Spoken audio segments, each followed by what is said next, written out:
देखते हो पुण्यात्मा हो, पशु पक्षी ये कितने कष्ट उठाते हैं। आप देखते हो मनुष्य जीवन में कोई सुखी है? इस झूठे सुख को सुख मान बैठे हैं हम, और परमात्मा हमें याद दिलाते हैं आकर के कि तुम काल के जाल में हो। आप जी को इसने मिसगाइड करके इतना ही सीमित कर दिया आपकी बुद्धि को, संतानों उत्पत्ति को ठीक कर लेना, सारा जीवन ये सोच करके बुढ़ापे में सुखी होऊंगा मैं, बुढ़ापे में मेरा जीवन ठीक कट जाएगा, बढ़िया कोठी बना दूं, बच्चों को सुखी कर दूं, घनाए धन बना दूं। अपने आत्मा बुढ़ापे तक, पहली तो ये बात है कि बुढ़ापे तक आप रहोगे कि ना रहोगे, वृद्धावस्था तक। और वृद्धावस्था होने के बाद फिर सुख कहाँ से? वृद्धावस्था में सपने में भी सुख नहीं है। तो हमारी सारी ही सोच इस टाइप की थी जो हमें केवल दुख दे सकती है, सुख नहीं। बुढ़ापे में कभी तो जाड़ पड़वानी, कभी आँख बनवानी, और कभी कोई बच्चा कुछ बोल रहा है, कोई पुत्र वधू कुछ कह रही है, कहीं पौत्र को कोई गड़बड़ होगी, कहीं पौत्री का गड़बड़ होगी, कोई देवता मर गया, कोई देवती मर गई। तो ये सब कष्ट उस व्यक्ति को होते हैं जो वृद्धावस्था प्राप्त कर चुका है, और सोचा नहीं होता बुढ़ापे में सुखी हो जाऊंगा, ये तो धंधा करके बच्चा न पाल पोष दूं। तो पुण्यात्मा बुढ़ापे में तो जिए जानेगा जिसा सुख होगा तुम्हें। तो इसलिए परमात्मा हमें याद दिलाते हैं कि जिस प्रोसेस में आप अपना सारा जीवन न्यौछावर किए बैठे हो, ये आपकी महाभूल है। इसके साथ साथ और भी कार्य आपका एक अनिवार्य है, वेरी इम्पोर्टेंट है, उसको तो आपने शुरू ही नहीं किया। अब जैसे हम देखा करते थे, बुजुर्ग आपस में बैठ कर बतलाया करते थे, क्या कहते थे, और भाई कुशल हो? तो वो कहता था मौज हो रही है, कत्ती ठाठ हो गए, 2 बेटे थे 2 बेटी, सबका विवाह कर दिया, पुत्र पर भी पुत्र हो गया, पुत्रियों पर भी पुत्र हो गए, और बस मेरा तो जीवन सफल हो गया। अब बेशक ठा ले भगवान मने, मुझे बेशक उठा ले परमात्मा, मेरा काम पूरा हो गया। अब इस तत्व ज्ञान की रोशनी में पता चला कि खाक पूरा हो गया तेरा जीवन। जीवन कहाँ से सफल हुआ? जीवन तो बर्बाद हो गया आपका। और जो कुछ भी आपको प्राप्त हुआ ये तो पूर्व प्रारब्ध में आपका लिखा हुआ था, आपका किया हुआ नहीं, आपका चाहा हुआ नहीं। जैसे संतान होते ही एक ऐसी हमारी मन में काल ने ऐसी प्रेरणा कर रखी है कि हे भगवान, बच्चा हो और पुत्र हो, पहला पुत्र हो फिर पुत्री बेशक हो जा, ऐसी टेंडेंसी श्लोक वेद से हमारी बनी हुई है जो बिल्कुल व्यर्थ है। अब विवाह हुआ, प्रथम लड़की होगी, फिर सोचा ये भगवान दूसरा तो पुत्र होना चाहिए, दूसरी भी कन्या होगी, फिर कहा हे भगवान तीसरा तो पुत्र हो, तीसरी भी कन्या होगी, चौथी आशा पुत्र की थी, चौथी भी कन्या, पांचवी भी कन्या होगी। तो क्या आपका किया हुआ या आपका चाहा हुआ? नहीं, जो आपकी किस्मत में था वही आपको मिला। तो आप कहते हो कि मेरा जीवन सफल हो गया, ये तो आपका होना ही था। आपने जो इस जीवन में एक इम्पोर्टेंट कार्य और करना था, अनिवार्य कार्य करना था, वो तो तुमने स्टार्ट भी ना किया। इसकी याद दिलाने के लिए परमात्मा सतलोक से आते हैं। यहाँ के भगवान और यहाँ के ये संत हमें केवल इस माया में ही डबोते हैं, इसी में डालते हैं, हमारे को बाहर निकाल नहीं सकते क्योंकि इनकी पावर नहीं।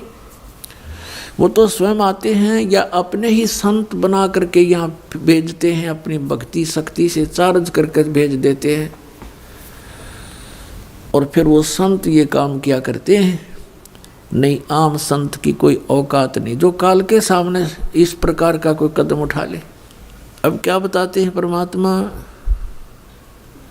हम सुल्तानी नानक तारे दादू को उपदेश दिया, जात जुलाहा भेद न पाया वो काशी माहे कबीर हुआ।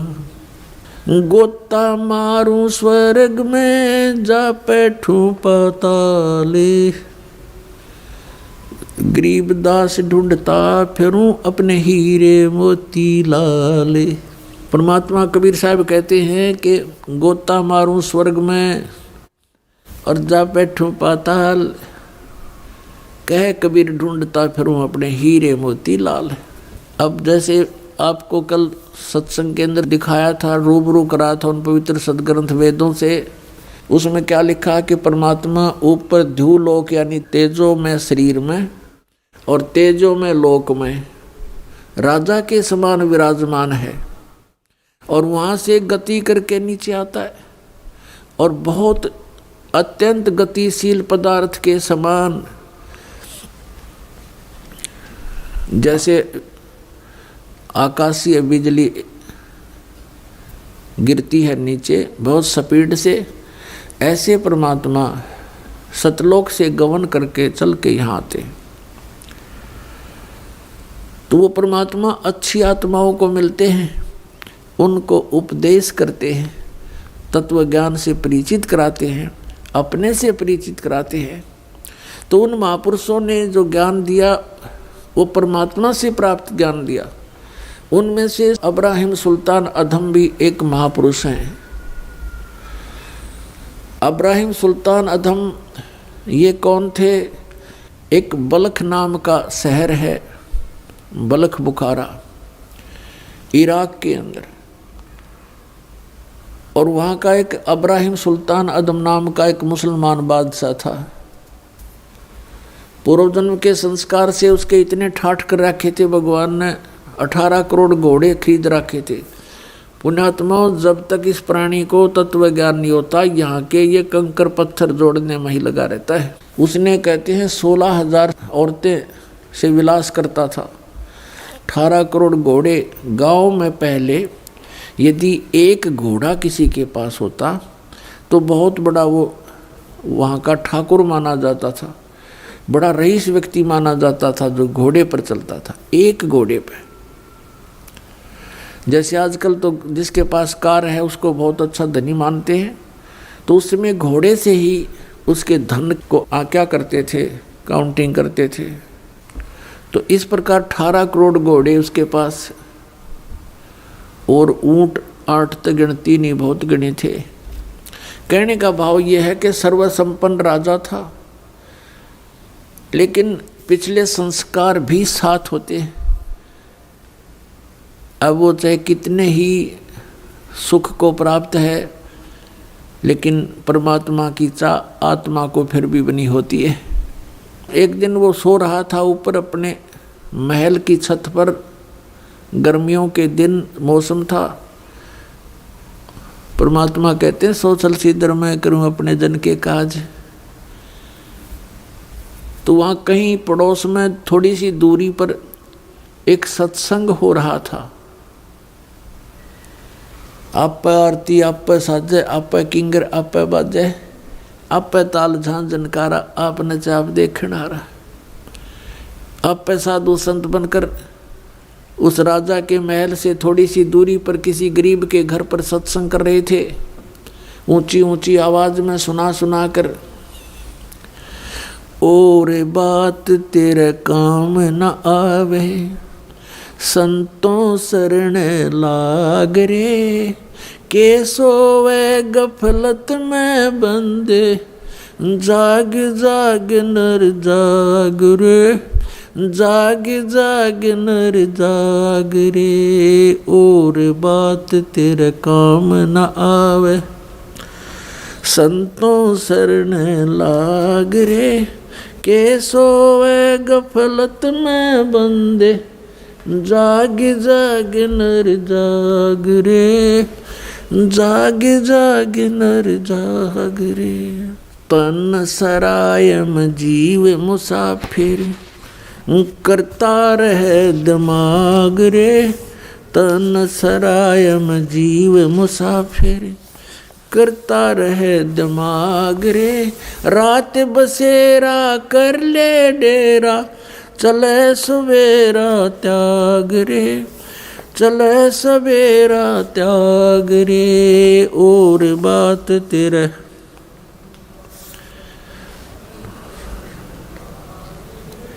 के सोवे गफलत में बंदे, जाग जाग नर जाग रे, जाग जाग नर जाग रे। इस तन सरायम जीव मुसाफिर, करता रहे दिमाग रे। इस तन सरायम जीव मुसाफिर, करता रहे दिमाग रे। रात बसेरा कर ले डेरा, चले सवेरा त्याग रे, चले सवेरा त्याग रे। और बात तेरे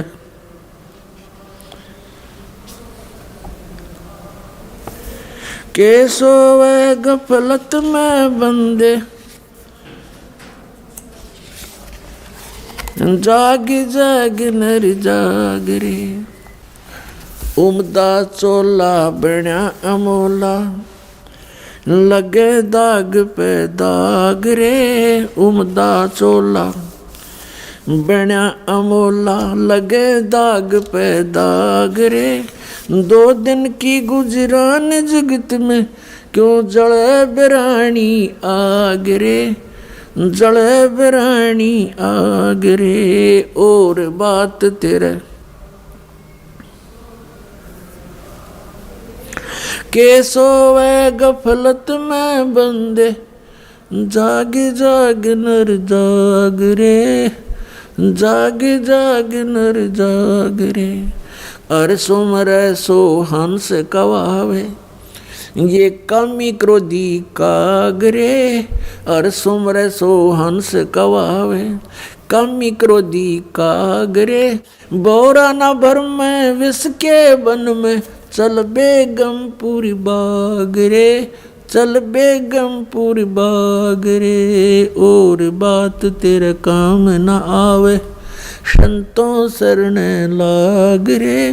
के सोवे गफलत में बंदे, भाई शब्द सैन सतगुरु की पिछाणी, पाया अटल सुहाग रे। शब्द सैन सतगुरु की पिछाणी, पाया अटल सुहाग रे। नितानंद महबूब गुमानी, परगटे पूर्ण बाग रे, परगटे पूर्ण बाग रे। और बात तेरे काम न आवे, संतों शरण लाग रे। के सोवे गफलत में बंदे। पुण्यात्मा परमात्मा कबीर परमेश्वर जी अपनी प्यारी आत्मा को काल के जाल से निकालने के लिए कितना संघर्ष करते हैं। उसके लिए परमात्मा ने ज्ञान को ही आधार बनाया है। इब्राहिम सुल्तान अधम बहुत ही अच्छी आत्मा का व्यक्ति था।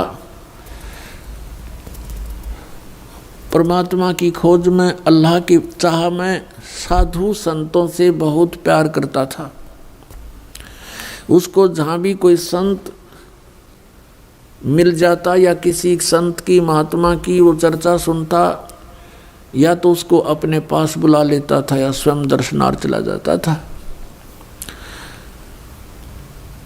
अपने आत्माओं काल ने तो ऐसा कर रखा हमारे साथ, ये नकली संत, नकली पंथ और डुप्लीकेट ज्ञान सुना के कि इनको नास्तिक बना दूं। एक संत के ऊपर वो बहुत विश्वास किया करता था और वो इब्राहिम सुल्तान उस फकीर के पास बहुत ज़्यादा उसके पास जाता था या उसको अपने पास बुलाता था। खूब दक्षिणा दिया करता था और वो एक नंबर का पाखंडी था। एक बार राजा ने, क्योंकि वो बहुत धनी व्यक्ति था, बहुत धनी राजा था, वो जूते जो होते हैं, जूती पहना करते, पहले आप जूते कहने लगे उन्हें, उन जूते होते थे, जो जूती थी, एक जूती की कीमत 1.25 लाख रुपए थी। उस समय का तो 1.25 करोड़ हो गए एक जूती की कीमत। उस जूतों के ऊपर हीरे, पन्ने, जवाहरात, मोती सब जगह उसमें गठे होते थे। एक उस राजा ने एक अंगूठी बनवाई जो बहुत कीमती थी, सोने की, उसके अंदर हीरे, मोती और ये इस तरह के कुछ नग लगवा रखे थे, बहुत ऊंची, अच्छी, चौड़ी। अब उस संत की वो बहुत आदर करता था, विश्वास किया करता था एक फकीर पर। वो डुप्लीकेट ठग था। उसने राजा की अंगूठी देखी, जूते तो मैं छुपा नहीं सकता, अंगूठी कैसे ले सकता हूँ। उसने वैसी ही अंगूठी एक डुप्लीकेट बनवा ली, पीतल की, मिलती जुलती कती, और राजा से कहा कि राजा आज नौका विहार करते हैं, मेरे साथ चलो। राजा तुरंत तैयार हो गया, फकीर का आदेश मानकर। नाविक नौका चला रहा है, राजा और फकीर उसके ऊपर कुर्सी पर बैठे हैं। अब फकीर ने कहा कि राजन, ये अंगूठी कैसी बनवा ली, कैसी है, दिखाना मुझे। अंगूठी कब बनवाई? कि जी अभी बनवाई है, कुछ दिन हो गए, कई बार पहन ली, आपके ध्यान नहीं गया, देखो देखो निकाल कर। राजा ने कहा देखो, देख लो, देखो ऐसी है। अब वो तो डुप्लीकेट था, उसने लेकर ऐसे और कहा, उसने क्या कहा कि हम फकीरों के क्या काम ये अंगूठी। अब वो ओरिजिनल पर देखता रहा और कहा देखो राजा, ये इधर क्यों जा रहा नाविक तू? तो राजा का ध्यान उधर हुआ, वह डुप्लीकेट निकाल ली, वह डाल ली, हाथ में ले ली और कहा राजन, अंगूठी तो बहुत अच्छी है, पर साधु संतों के क्या काम की, जल में फेंक दी। अब राजा ने सोचा भाई बड़ा त्यागी विरागी महात्मा, इसको तो संसारिक धन से भी कोई लगाव नहीं है, और ज्यादा आस्था होगी इसमें। फिर खूब वो दान दे। राजा रोके नहीं, हमें क्या जरूरत है, हमें क्या जरूरत है, कोई नहीं, दे दे, हम लगा देंगे, इधर भंडारा कर देंगे। अब नाट्य भी ले। भोली आत्मा जो होती है, वो श्रद्धालु, वो केवल अपने स्वभाव का ही प्रयोग करते हैं, सामने वाले की बकवादों पर ध्यान नहीं देते हैं। इसका दुरुपयोग किया इन लोगों ने, नकलियों ने। तो कुछ दिनों के बाद क्या हुआ, फकीर के और चेले की आपस में बिगड़ गई, जिसने अंगूठी बनवाई थी नकली। उनकी आपस में कहा सुनी होगी, बात बहुत बढ़ गई और चेला उससे अक्षुब्ध होकर के उसने मंत्री से संपर्क किया, राजा के मंत्री से, कि ऐसे ऐसे इसने राजा के साथ धोखा किया है, ये धोखेबाज ठग व्यक्ति है। वो अंगूठी जो इसने जल में फेंकी थी वो डुप्लीकेट थी, मैंने इसको बनवा कर दी थी, इसने मेरे से बनवाई थी। ये बात फकीर ने राजा के सामने डरते डरते कही कि कहीं राजा नाराज ना हो जा के साधु संतों के बारे में ऐसे नहीं बोलना चाहिए। राजा इतना विश्वास करता था कि पूछा, वजीर तेरे को किसने बताया है? वो चेला बुलाया कि इस चेले ने बताई है। उस चेले से कहा कि फकीर के बारे में ऐसी बातें करना बच्चा पाप लगता है। उसने कहा जी मैं कसम खाकर कहता हूँ ये निकम्मा आदमी है, ये भक्त नहीं है, संत नहीं है। राजा बड़ा विश्वासी था, उसने कहा कि देख ले भाई चेला राम, जया बात झूठी पागी तो तेरी गर्दन काट दूंगा। नो बोला जी बेस से काट दियो। राजा ने देखा कि बड़ा कॉन्फिडेंस से बात कर रहा है कि वो अंगूठी कहाँ मिलेगी, काओ दिखाऊं। राजा भी चला गया, वजीर भी साथ में, सैनिक अचानक पहुंच गए। उस चेले ने जाकर खोद कर दिखा दी कि ये दाब रखी इसने। उसका उड्डे का मुँह हो गया और वो अंगूठी ज्यों की त्यों। उसने सारी कहानी बताई तो सुनार को बुलाया राजा ने, जिससे वह डुप्लीकेट बनवाई थी, कि आपने ऐसी ही बनाई थी। कहाँ जी ऐसी बनवाई थी, इसने बनवाई थी, हमसे तो डुप्लीकेट बनवाओ चाहे कोई ओरिजिनल बनवाओ। हम तो बनाते ही है, हमारा काम ही यही है। तो उस दिन के बाद राजा नास्तिक हो गया और कहा कि जो भी कोई संत कहीं दिखाई दे उनको पकड़ कर लाओ मेरे पास। लेकिन भगवान से डरने वाला फिर भी था। उसने बुलाया और प्रश्न करता था, क्या तूने अल्लाह को देखा है? प्रश्न करता था कि तूने अल्लाह को पा लिया, और यदि पा लिया है तो मुझे दर्शन कराओ, और नहीं तो चलो चक्की पीसो। अब कोई भगवान ऐसा थोड़ा है हथेली पे मसल कर दिखा दे किसी ने। अब वो कोई उसका उत्तर किसी के पास था नहीं। सभी साधु संत उसकी जितने भी क्षेत्र में थे सबको जेल में ठोक दिया और कहता चक्की पीसो। पहले चक्की पीसन की सजा दिया करते थे, क्योंकि सेना का आटा हो जाता और पशु जो घोड़े गाड़ी रखे रहते उनका दाना दूना दलवा लेते उनसे। अब उसी उद्देश्य से परमात्मा ने वहाँ रात को जाकर सत्संग किया तो राजा की आंखें खुल गई। पहले तो ध्यान से सुना, क्योंकि आत्मा का आहार भगवान की चर्चा होती है। आत्मा कसक होगी परमात्मा की वाणी से कि भगवान तो पाना ही चाहिए, इसके बिना तो गुजारा कति नहीं। और बात तेरा काम नहीं आवे संतों शरण लाग रे, केस होवे गफलत में बंदे जाग जाग नर जाग रे। इस तन सरा में जीव मुसाफिर करता रहे दिमाग रे, रात बसेरा कर ले डेरा चले सुबेरा त्याग रे। उमदा चोला बना अनमोला लगे दाग पे दाग रे, 2 दिन की गुजरान जगत में क्यों जले बिरानी आग रे। कुब्द कांचड़ी चढ़गी चित पे तू हो रहा मनुष्य नाग रे, और सूझे नहीं सजन सुख सागर बिना प्रेम बैराग रे। हर सुमरे सो हंस कहावे कामी क्रोधी काग रे, भोरा ना भरम में इस विष के बण में चल बेगमपुर भाग रे। शब्द सैन सतगुरु की पहचानी पाया अटल सुहाग रे, नतानंद महबूब गुमानी प्रगटे पूर्ण भाग रे। वैसे तो ये कबीर साहब की वाणी है, इन्होंने नकलियां ना अपनी टेक ला रखी है। कोई बात नहीं, हमने इस ज्ञान को समझना है। अब इसमें क्या बताया है कि हर सुमरे सो हंस कहावे, भक्ति करे वो भक्त कहावे, बाकी बकवाद करनी है तो बहुत हो लिया यहाँ पर। फिर परमात्मा कहते हैं 100 छल सीधर मैं करूं, एक तीर से 2 शिकार किए भगवान ने। एक तो उन साधु संत जो दुखी हो रहे थे, रो रहे थे, हाथों में छाले पड़ गए और कहे भगवान अच्छे फंसे पालिक तेरे नाम पर दुखी दुख। अब जिसकी भक्ति करते हैं वो लोग, वो तो दुख है देने का है, ये ब्रह्म तक तो दुख है, दुख देगा, ये सुख दे ही नहीं सकता। ये तो खुद कहता है गीता जी अध्याय नंबर 8 के श्लोक नंबर 7 में कि अर्जुन तो युद्ध भी कर मेरा सिमरण भी कर, शांति नहीं हो सकती। 18वें अध्याय के 62वें श्लोक में कहा है गीता ज्ञानदाता ने कि यदि तूने परम शांति और सनातन परम धाम चाहिए तो उसकी शरण में जा, उसके लिए संतों की खोज कर। तो इस बात का सबको मालूम है कि संतों से ही बात बनेगी। जैसे कुरान शरीफ सूरत फुरकानी 25 आयत नंबर 52 से 59 में यही स्पष्ट किया है कि कबीर नामक पूर्ण परमात्मा है। उस परमात्मा ने 6 दिन में सृष्टि रची, 7वें दिन तख्त पर जा बैठा। उसकी खबर किसी बाखबर से पूछ देखो, यानी संतों से पूछो।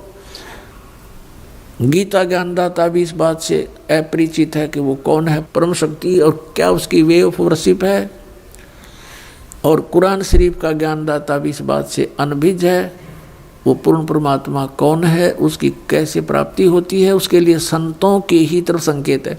इसलिए सभी जितने भी साधक हैं संतों की ही तलाश में फिरते हैं।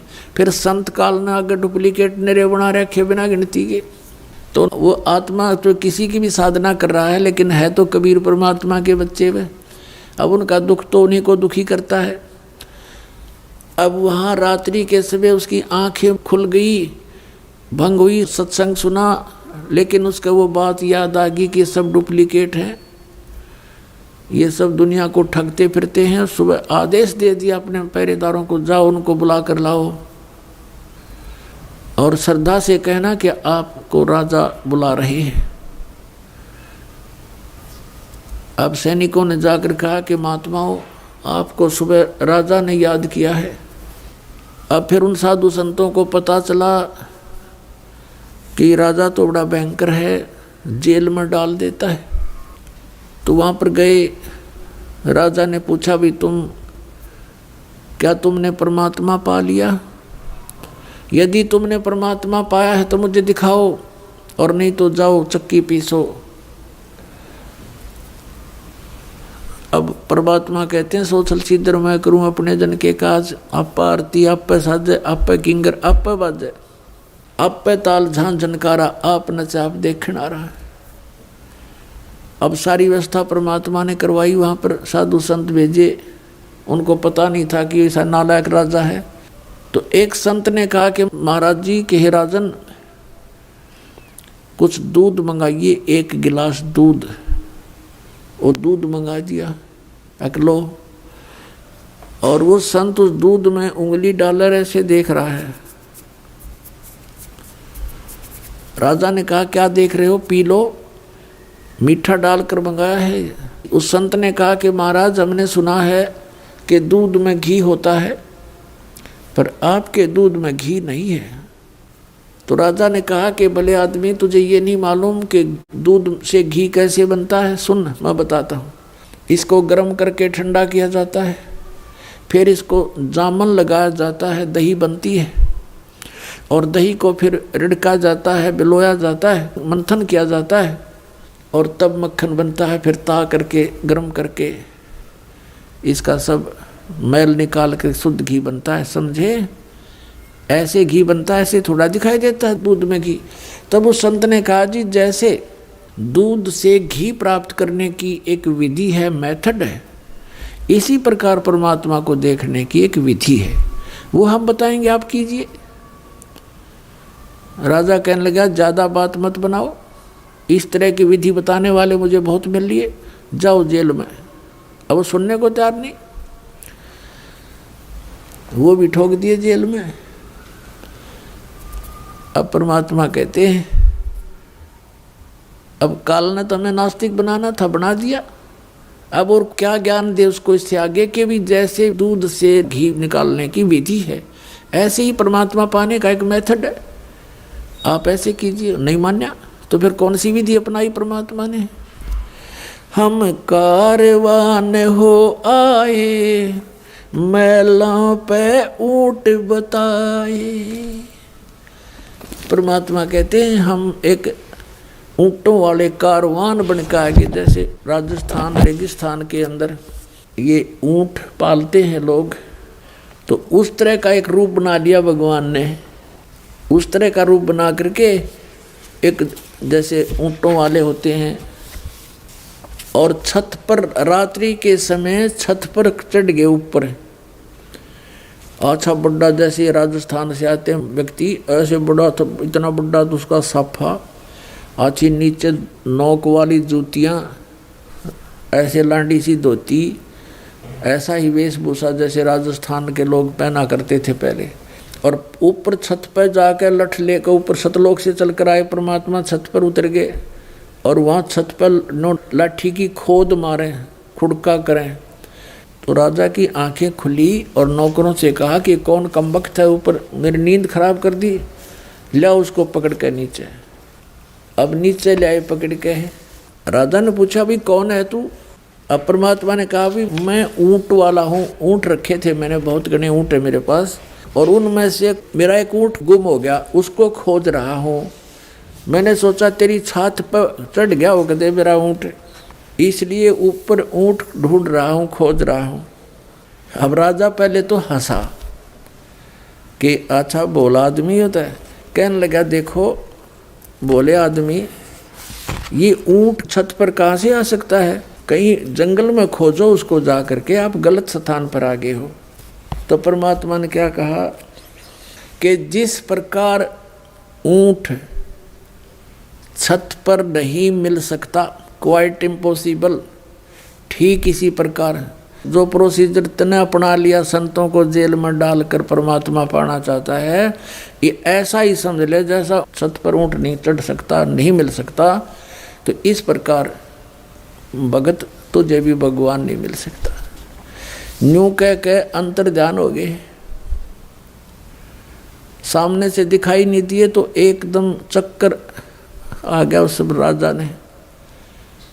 और बेहोश हो गया। अब नौकरों ने बताया रानियों को, उसकी दशा देखकर रानियों ने बुलाई झाड़ फूक करने वाले जंतर मंतर मौलवी ने एक तबीज बांध दिया इस हाथ पे और कहा अब कुछ नहीं होगा, इसको कोई भूत प्रेत का साया दिख गया होगा। राजा ठीक हो गया। उधर से वो परमात्मा कहाँ पहुँचे, जहाँ पर वो संत कैद कर रखे थे जेल में, और जाकर कहा सिपाहियों से कि भाई सिपाहियों, तुम्हारे राजा ने मुझे भी यहाँ भेज दिया, मुझे भी कैद कर लो। अब सिपाही बोले बड़ा भगत आदमी थापा आ गया, महात्मा दिखाई था, मैं जरूर भेजा होगा महात्मा का, खोजते फिरे थे। वैसे सिपाही अच्छा हो गया, हमने खोजना ना पड़ा और पकड़ कर वहाँ अंदर कर दिया परमात्मा जेल में। चल बहुत अच्छा हो गया, तो कीता आ गया, यहाँ से हमने मरवा होगा। तो अंदर जा कर के परमात्मा ने देखा कि वो सारे चक्की पीस रहे, बेचारे रो रहे, चक्की पीस रहे, रो रहे, ना पीसे तो डंडे मारे।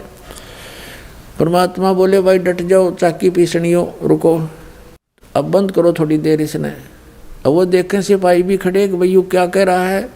कहने लगा भाई सिपाहियों, एक काम करवा लो हमारे पे, चाहे तो चक्की पिसवा लो और चाहे इसमें तुम ये दाने डलवा लो। एक काम तुम करो, एक काम करेंगे, दोनों नहीं होंगे हमारे से। अब सैनिकों ने सोचा कि यो अच्छा उग्रवादी आ गया भाई, क्रांतिकारी, इसने सारे बिगाड़ेगा। तो सिपाही कहने लगे ऐसे करो, तुम चक्की पीसो, हम कनक डालेंगे, इसमें दाने डालेंगे, चने गेहूँ। परमात्मा बोले भाई ठीक है, पोजीशन पकड़ो, हो जाओ खड़े एक एक चक्की के पास।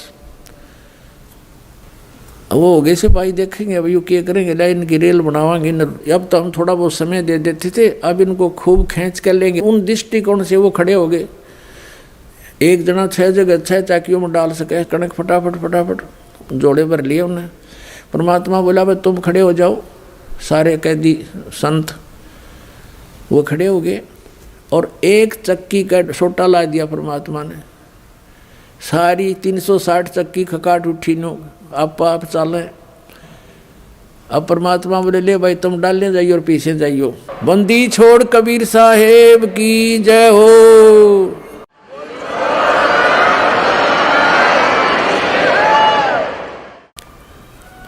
अब उन संतों से कहा कि तुम आंखें बंद करो। उन आंखें बंद कर ली और कहा खोलो। आंखें खोली तो सभी जेल से बाहर 1 किलोमीटर दूर खड़े हैं और मालिक भी वहीं उनके साथ हैं। और कहा भाई भाग जाओ, ये तो मेंटल हो रहा राजा, इसमें शासन में भी मत आना। अब उन्हें देखा कि सचमुच हम तो जेल से बाहर हैं। उनका जज नहीं, काफ़ी देर तो शतब्द से खड़े रहे, कदे पुलिस वाले देखते हों। परमात्मा बोले भाग जाओ तुम यहाँ से। अब उन्हें डांक ठोक दी, कीता जूती पड़ी किसी की, कीता पड़ा। सीमा से पार जा करके उन्होंने सांस लिया। उधर से राजा के पास संदेशा गया, कैदी सारे कैदी भाज गए।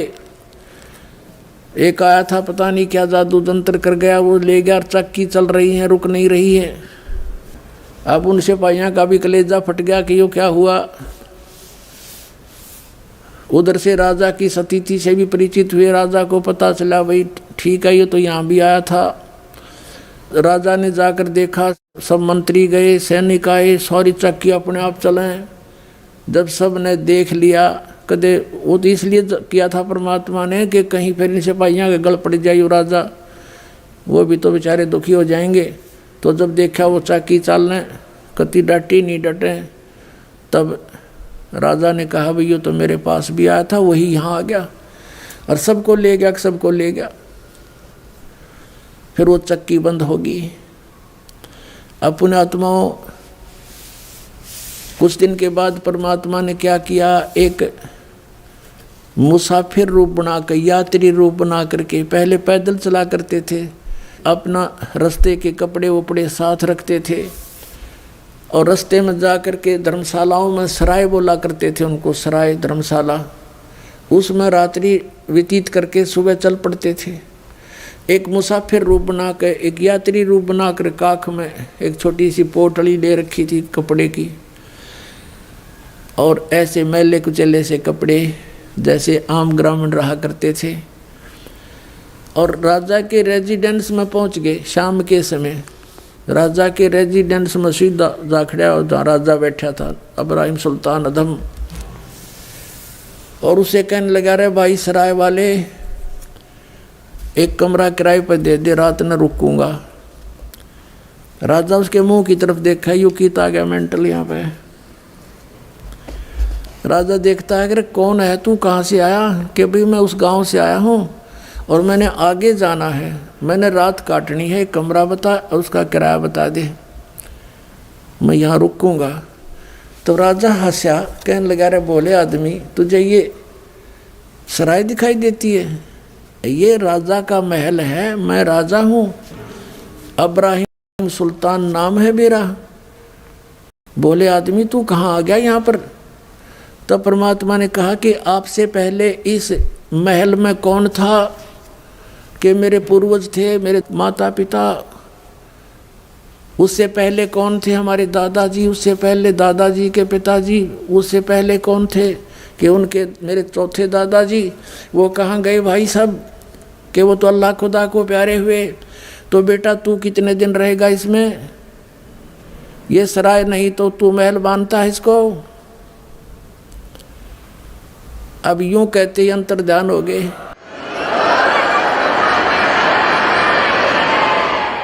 यूं कहते ही अंतर्ध्यान हो गए भगवान परमेश्वर। कबीर साहब जी सतलोक से आते हैं, ऐसी लीला करके चले जाते हैं। नानक साहब जी कहते हैं, नीच जात परदेसी बेरा खिन आवे तिल जावे, अर्जा की संगत नानक रहंदा कैसे मुंडा पावे। कैसी इसकी लीला का अंत पाऊँ? तो 1 मिनट में यहाँ, 1 मिनट में सतलोक में, 1 सेकंड में यहाँ, 1 सेकंड में वहाँ देखूं। अब क्या होता है? राजा बेहोश हो गया। मंत्रियों ने फिर जंतर मंतर करनी, मौलवी काजी बुला लिए। दूसरे ने दूसरे बाजू का तबीज बांध दिया और कहा अब कुछ नहीं होगा, बड़ा पहुंचा हुआ मौलवी है। अब कुछ दिनों के बाद परमात्मा ने क्या लीला की? राजा दिन के समय उसने एक बाग बनवा रखा था, 9 लखा बाग, 9 लाख पेड़ पौधे, फलदार वृक्ष, सुंदर वायु, अच्छा एटमॉस्फेयर वहाँ होता था, फूल फल लगे होते थे। तो वहाँ दिन में रेस्ट किया करता था 2-3 घंटे। और उसकी वहाँ पर प्रतिदिन वहाँ उसके जो बेड को लगाने की ड्यूटी, बेड को संवारने की ड्यूटी, उसकी सेज बोलते थे उसको, उस सेज के ऊपर कपड़ा बिछाना, चारों तरफ फूल फाल लगाने, अच्छी तरह सुगंधित बनाना, और ये एक बांदी की ड्यूटी लगाई जाती थी, नौकरानी की। राजा के पास बहुत सी रानियां थी, तो रानियों की ड्रेस अलग होती थी, नौकरानियों की ड्रेस अलग होती थी। एक दिन परमात्मा ने लीला की, स्वयं एक नौकरानी का रूप धारण किया, बांदी का रूप बनाया, और वहाँ सेज उसकी खूब बढ़िया सेज सजा के, चारों तरफ फूल लगा के, और उस सेज पर स्वयं लौट गए, उनकी बेड पे लेट गए परमात्मा। राजा गया विश्राम के लिए, वहाँ देखा कि तेरी सेज पे और बांदी सो रही है एक नौकरानी। इसकी इतनी हिम्मत बढ़ गई है, इसका कोई इसको डर नहीं रहा। कोड़े होते थे, हंटर कोड़े होते थे, जैसे घोड़े का मार दे अच्छा तगड़ा व्यक्ति तो घोड़ा बैठ जा, इतना जबरदस्त मार होती थी कोड़े की। तो कोड़ा उठा करके राजा ने सोए हुए परमात्मा नौकरानी रूप में उसके कमर पर 3 कोरडे मारे न, बहुत जोर जोर से। परमात्मा एकदम उठे, पहले तो थोड़ा सा रोने की लीला की, और फिर हंसते हंसते लोटपोट हो गए, हंसे हंसे बड़ा जोर जोर से बैठ गए। तो राजा ने सोचा भाई ये कोड़े लागे पाछा हंसन की तो गुंजाइश रहे को नहीं। फिर भी उसने उसकी बाजू पकड़ ली बांदी की, नो बोला बांदी तू हंस कैसे रही है, किस लिए हंस रही है तू? कि इसलिए हंस रही हूँ कि इस गंदी सेज पर मैं एक घड़ी लेटी थी, ये इतनी निकम्मी, इतनी पापग्रस्त है कि मुझे इसकी 3 कोरडे सजा मिल गई। मैं यूं हंस रही हूँ, बेटा तेरे साथ के बनेगा तो रोज सोवा इस पर।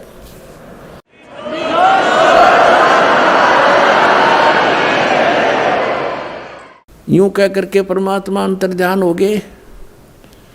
3 घंटे बेहोश रहा राजा, 3 घंटे। फिर वहां से ले उठा करके उसको होश में आया और मौलवी बुलाया, उसने गले में बांध दी इसका तबीज।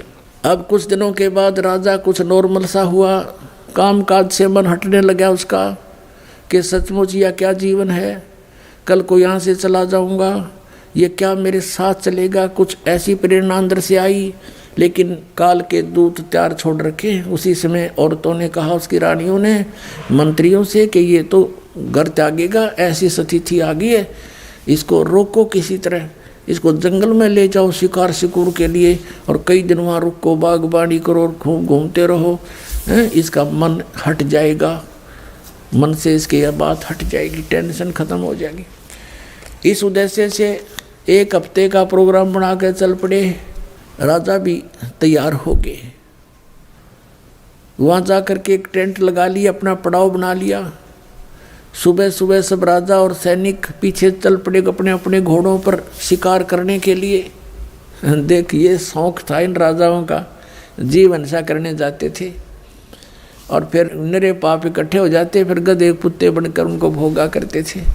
अब क्या किया परमात्मा ने, एक मृग रूप धारण किया, एक मृग का रूप धारण किया और सामने दिखाई दिए। काफ़ी देर से कोई शिकार मिल नहीं रहा था। राजा ने कहा, भी देखो वो सामने मृग आ गया है, हिरण आ गया है और ये हाथ से जाना नहीं चाहिए, नहीं तो अपनी बेइज्जती हो जाएगी, वापस नहीं जा सकेंगे हम, शिकार नहीं मिला तो।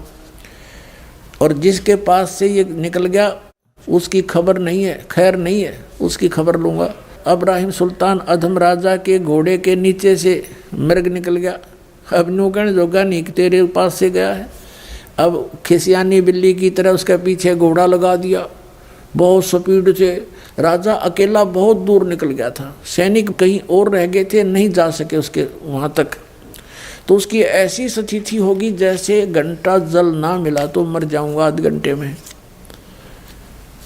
इधर उधर जल खोजने लगा, या अल्लाह, हे भगवान आज मेरी जान बचा। पुण्यात्मा, ये आत्मा जब रोती है भगवान को तो परमात्मा अपने बच्चे के लिए तुरंत आता है, यदि उसके पुण्य पिछले ठीक हैं। उस पुण्य के आधार से तीनों लोकों में प्रवेश करके सबका धारण पोषण वही परमात्मा करता है। कबीर साहब ही करते हैं, अल्लाह अकबर ही करते हैं। अब क्या रचना रची परमात्मा ने, थोड़ी सी दूरी पर एक सुंदर बगीची, उसमें फलदार वृक्ष, बहुत सुंदर फल से लदपद वृक्ष, और एक तालाब छोटा सा बनाया, एक कुआं बनाया और एक झोंपड़ी, एक हट बनाई अपनी शक्ति से। और 3 कुत्ते लेकर, 3 कुत्ते सुंदर वाले बढ़िया बढ़िया से बेलों से बांध रखे तीनों कुत्ते,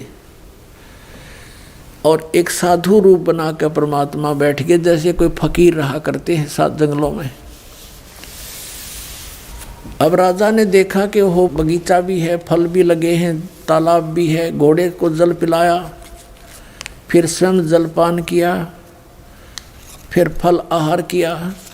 जब इस व्यक्ति को सुख हो जाता है तो भगवान बोलता है, पेट भर गया, प्यास बुझ गई, तो देखा सामने एक महात्मा बैठा है और 3 सुंदर कुत्ते ले रखे इसने। राजा ने उस फकीर के पास जाकर प्रणाम किया और कहा, महात्मा जी इन कुत्तों का तू क्या करेगा? तीनों का एक रख ले, 2 मुझे दे दे।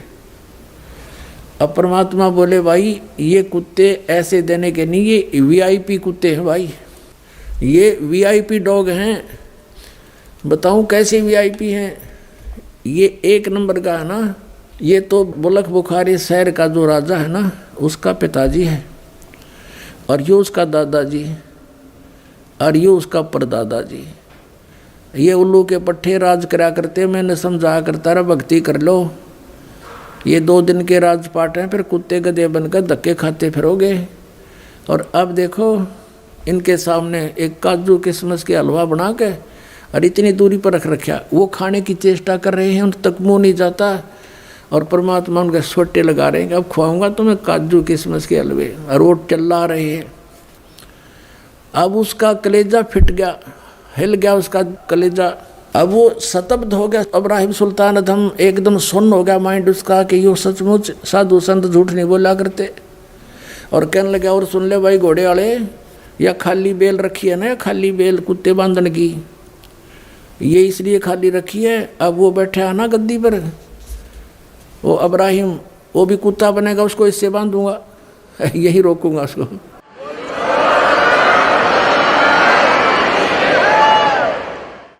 अब राजा ने सोचा तो बहुत बूंदी बनी भाई, संत फकीर झूठ नहीं बोला करते, और ये पिताजी माता पिता यहाँ बदे बैठे हैं, और 13 नंबर तैयार है। चरणों में गिर गया, पैर पकड़ लिए, बुरी तरह रो रहा है, बुरी तरह रो रहा है, घंटा रोता रहा।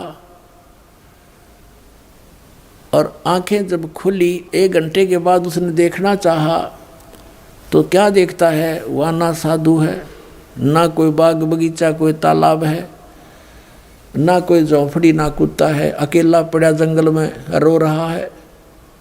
और देखा ऊपर, क्या ये, क्या मैं स्वप्न देख रहा हूँ? स्वप्न कैसे देखे, क्योंकि वहाँ घोड़े के पैर अभी तक गिल्ले हैं, पेट भरा हुआ है, स्वप्न भी नहीं हो सकता। उठकर चल पड़ा, बैठकर घोड़े पर वहाँ पर आ गया जहाँ उनका पड़ाव लगा हुआ था। किसी से नहीं बोला, एकदम मायूस हो गया, और संकेत से कहा, उठाओ यहाँ से, चलो। सब ने 10 मिनट के अंदर अपना पैकिंग कर ली, चल पड़े, पीछे पीछे वापस आ गया। अब क्या बताते हैं परमात्मा, हम कारवान हो आए, मैलों पर ऊंट बताए,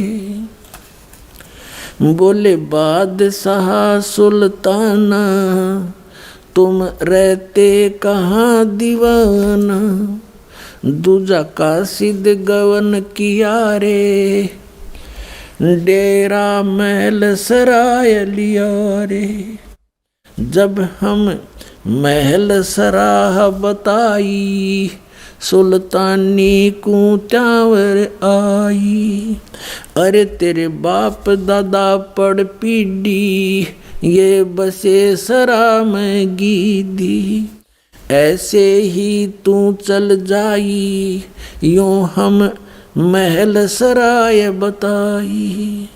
अरे कोई कासिद को गैलाओ, इस पंडित खाने जाओ, उठे पादशाह सुल्ताना, वहाँ कासिद गैब छिपाना। तिज बांदी हो सेज बिछाई, तन 3 कोरडे खाई, तब आया अनहद हासा, सुल्तानी गहे खवासा। मैं एक घड़ी से जा सोई, तात मेरा यू हवाल होई, जो सोवे दिवस और राता, उनका के हाल विधाता। अब क्या बता रहे परमात्मा, हम कारवान हो आए, मैला पे ऊंट बताए। हम, परमात्मा खुद कहते हैं, हम सतलोक से अमरलोक से सतगुरु आए, रूप धरा कारवाना, और ढूंढत ऊंट मैल पर डोले, और बुझे सा बयाना। अब कहते हैं 100 चलचित्र मैं करूँ पुण्यात्माओं। एक पुण्यात्मा के लिए जैसे वेद बताते हैं कि वो परमेश्वर अपने ऊपर रहता है, वहाँ से गति करके आता है, अच्छी आत्माओं को, दृढ़ भक्तों को उनको मिलता है, उनको उपदेश देता है, ज्ञान देता है। वो परमात्मा कबीर जी हैं, और किस प्रकार वो भटक रहे हैं अपनी आत्माओं के लिए। अब एक जीव को काल के जाल से हटाकर सतमार्ग पर लगाने के लिए मालिक ने कितने कष्ट उठाए पुण्यात्माओं। कुछ आँख खोलो, उस परमात्मा को हम बहुत युगों से दुखी कर रहे हैं। अब समय आ गया यहाँ से निकलने का। अब क्या बताते हैं कि हम एक रबारी बनकर आए, कारवान माने जो ऊँटों के कारवां लेकर चलते हैं, लंबे लंबे कतारें, उस तरह का रूप हमने बनाया। खुद कहते हैं हमने ही ये सब उसको वहाँ से हटाने के लिए सब कोशिश की है। फिर क्या बताते हैं कि तीजे बांधी हो सेज बिछाई और तन 3 कोरड़े खाई। तब आया अनहद हासा सुल्तानी गए खवासा। परमात्मा क्या कहते हैं कि मैं एक घड़ी से जहाँ सोई तात मेरा ये हाल होई। जो सोए दिवस और राता उनका के हाल विदाता। कि मैं तो एक घड़ी इस गंदी सेज पर सोई थी जिस पर तू दिन रात सोता है बोले आदमी, और मुझे इस पर सोने का, एक घड़ी के सोने का 3 करोड़ दंड मिला है, और तू तेरे साथ क्या होगी मूर्ख, मैं इसलिए हंस रहा हूँ। परमात्मा कहते मैं इसलिए हंस रही हूँ। और फिर अंतर ध्यान हो गए। चौथे जोगी भये हम जिंदा। परमात्मा ने लीला क्या की। चौथे जोगी भये हम जिंदा, लिन 3 कुते गड़ फंदा। हम एक जोगी बनकर, जिंदा महात्मा बनकर बैठ गए। जैसे आदरणीय धर्मदास साहिब जी को परमात्मा जिंदा महात्मा के रूप में मिले कलयुग के अंदर। आदरणीय मुलुकदास साहिब जी को ऐसे संत रूप में मिले थे सत्संग करते हुए। आदरणीय नानक साहिब जी को जिंदा महात्मा के रूप में मिले परमात्मा। बेई नदी पर सचखंड लेकर गए, फिर उनको वापस छोड़ा 3 दिन के बाद।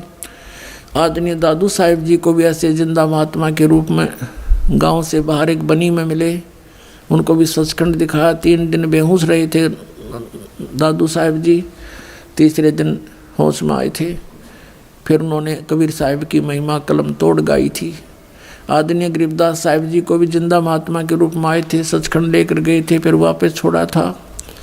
आदरणीय गीसा दास साहिब जी को भी यही लीला की थी, उनके साथ भी सचखंड लेकर गए थे, तीसरे दिन वापस छोड़ा था। अब क्या बताते हैं। चौथे जोगी भये हम जिंदा, लिन 3 कुत्ते गल फंदा। 3 कुत्ते ले लिए और एक गल फंदा यानी गले में बांधन का रस्सा नारा रख ली चैन। दीनी हम साकल डारी, सुल्तानी चले बागबाड़ी। बोले पात सहा सुल्ताना, कहाँ से आए जंद दीवाना। परमात्मा से पूछता है वो अब्राहिम सुल्तान राजा जंगल में कि हे जंद, हे जिंदा महात्मा तू कहाँ से आया है, यहाँ कैसे बैठा है। ये 3 कुत्ते क्या कीजे, इनमें से 2 हमको दीजे। अब्राहिम सुल्तान कहता इन 3 कुत्त्या का तू क्या करेगा, 2 हमें दे दे। अरे तेरे, फिर यों लोह लंगर शीस लगाई। अरे तेरे बाप दादा हैं भाई, इन बड़ी बद फैल कमाई। ये तेरे बाप दादा हैं भाई, इन बड़ी बद फैल कमाई। यों लो लंगर शीस लगाई, तब कुत्तों धूम मचाई। अब कुत्ता ने कुटन लागे भगवान, सांकड़ गेला चैन मारे उनका बेल। अरे ये तेरे बाप दादा पड़ पीढ़ी, ये भी बसे उसी सरा में गीदी। ये भी उसी सरा में रहा करते जिसमें तू रह रहा है। अब तू तख्त बैठ कर भूली, तेरा मन चढ़ने को सूली। अब तू तख्त पर बैठ कर राजा बनकर भूल गया भगवान को, तेरी यह दुर्गति होगी। जोगी जिंदा गैब भयारे, हम ना कछु भेद लहारे। बोले पादशाह सुल्ताना, जहाँ खड़े अमीर दीवाना। ये 4 चरित्र बीते, हम ना कुछ भेद न लीते। वहाँ हम मारा ज्ञान गिलोला, सुल्तानी मुख न बोला।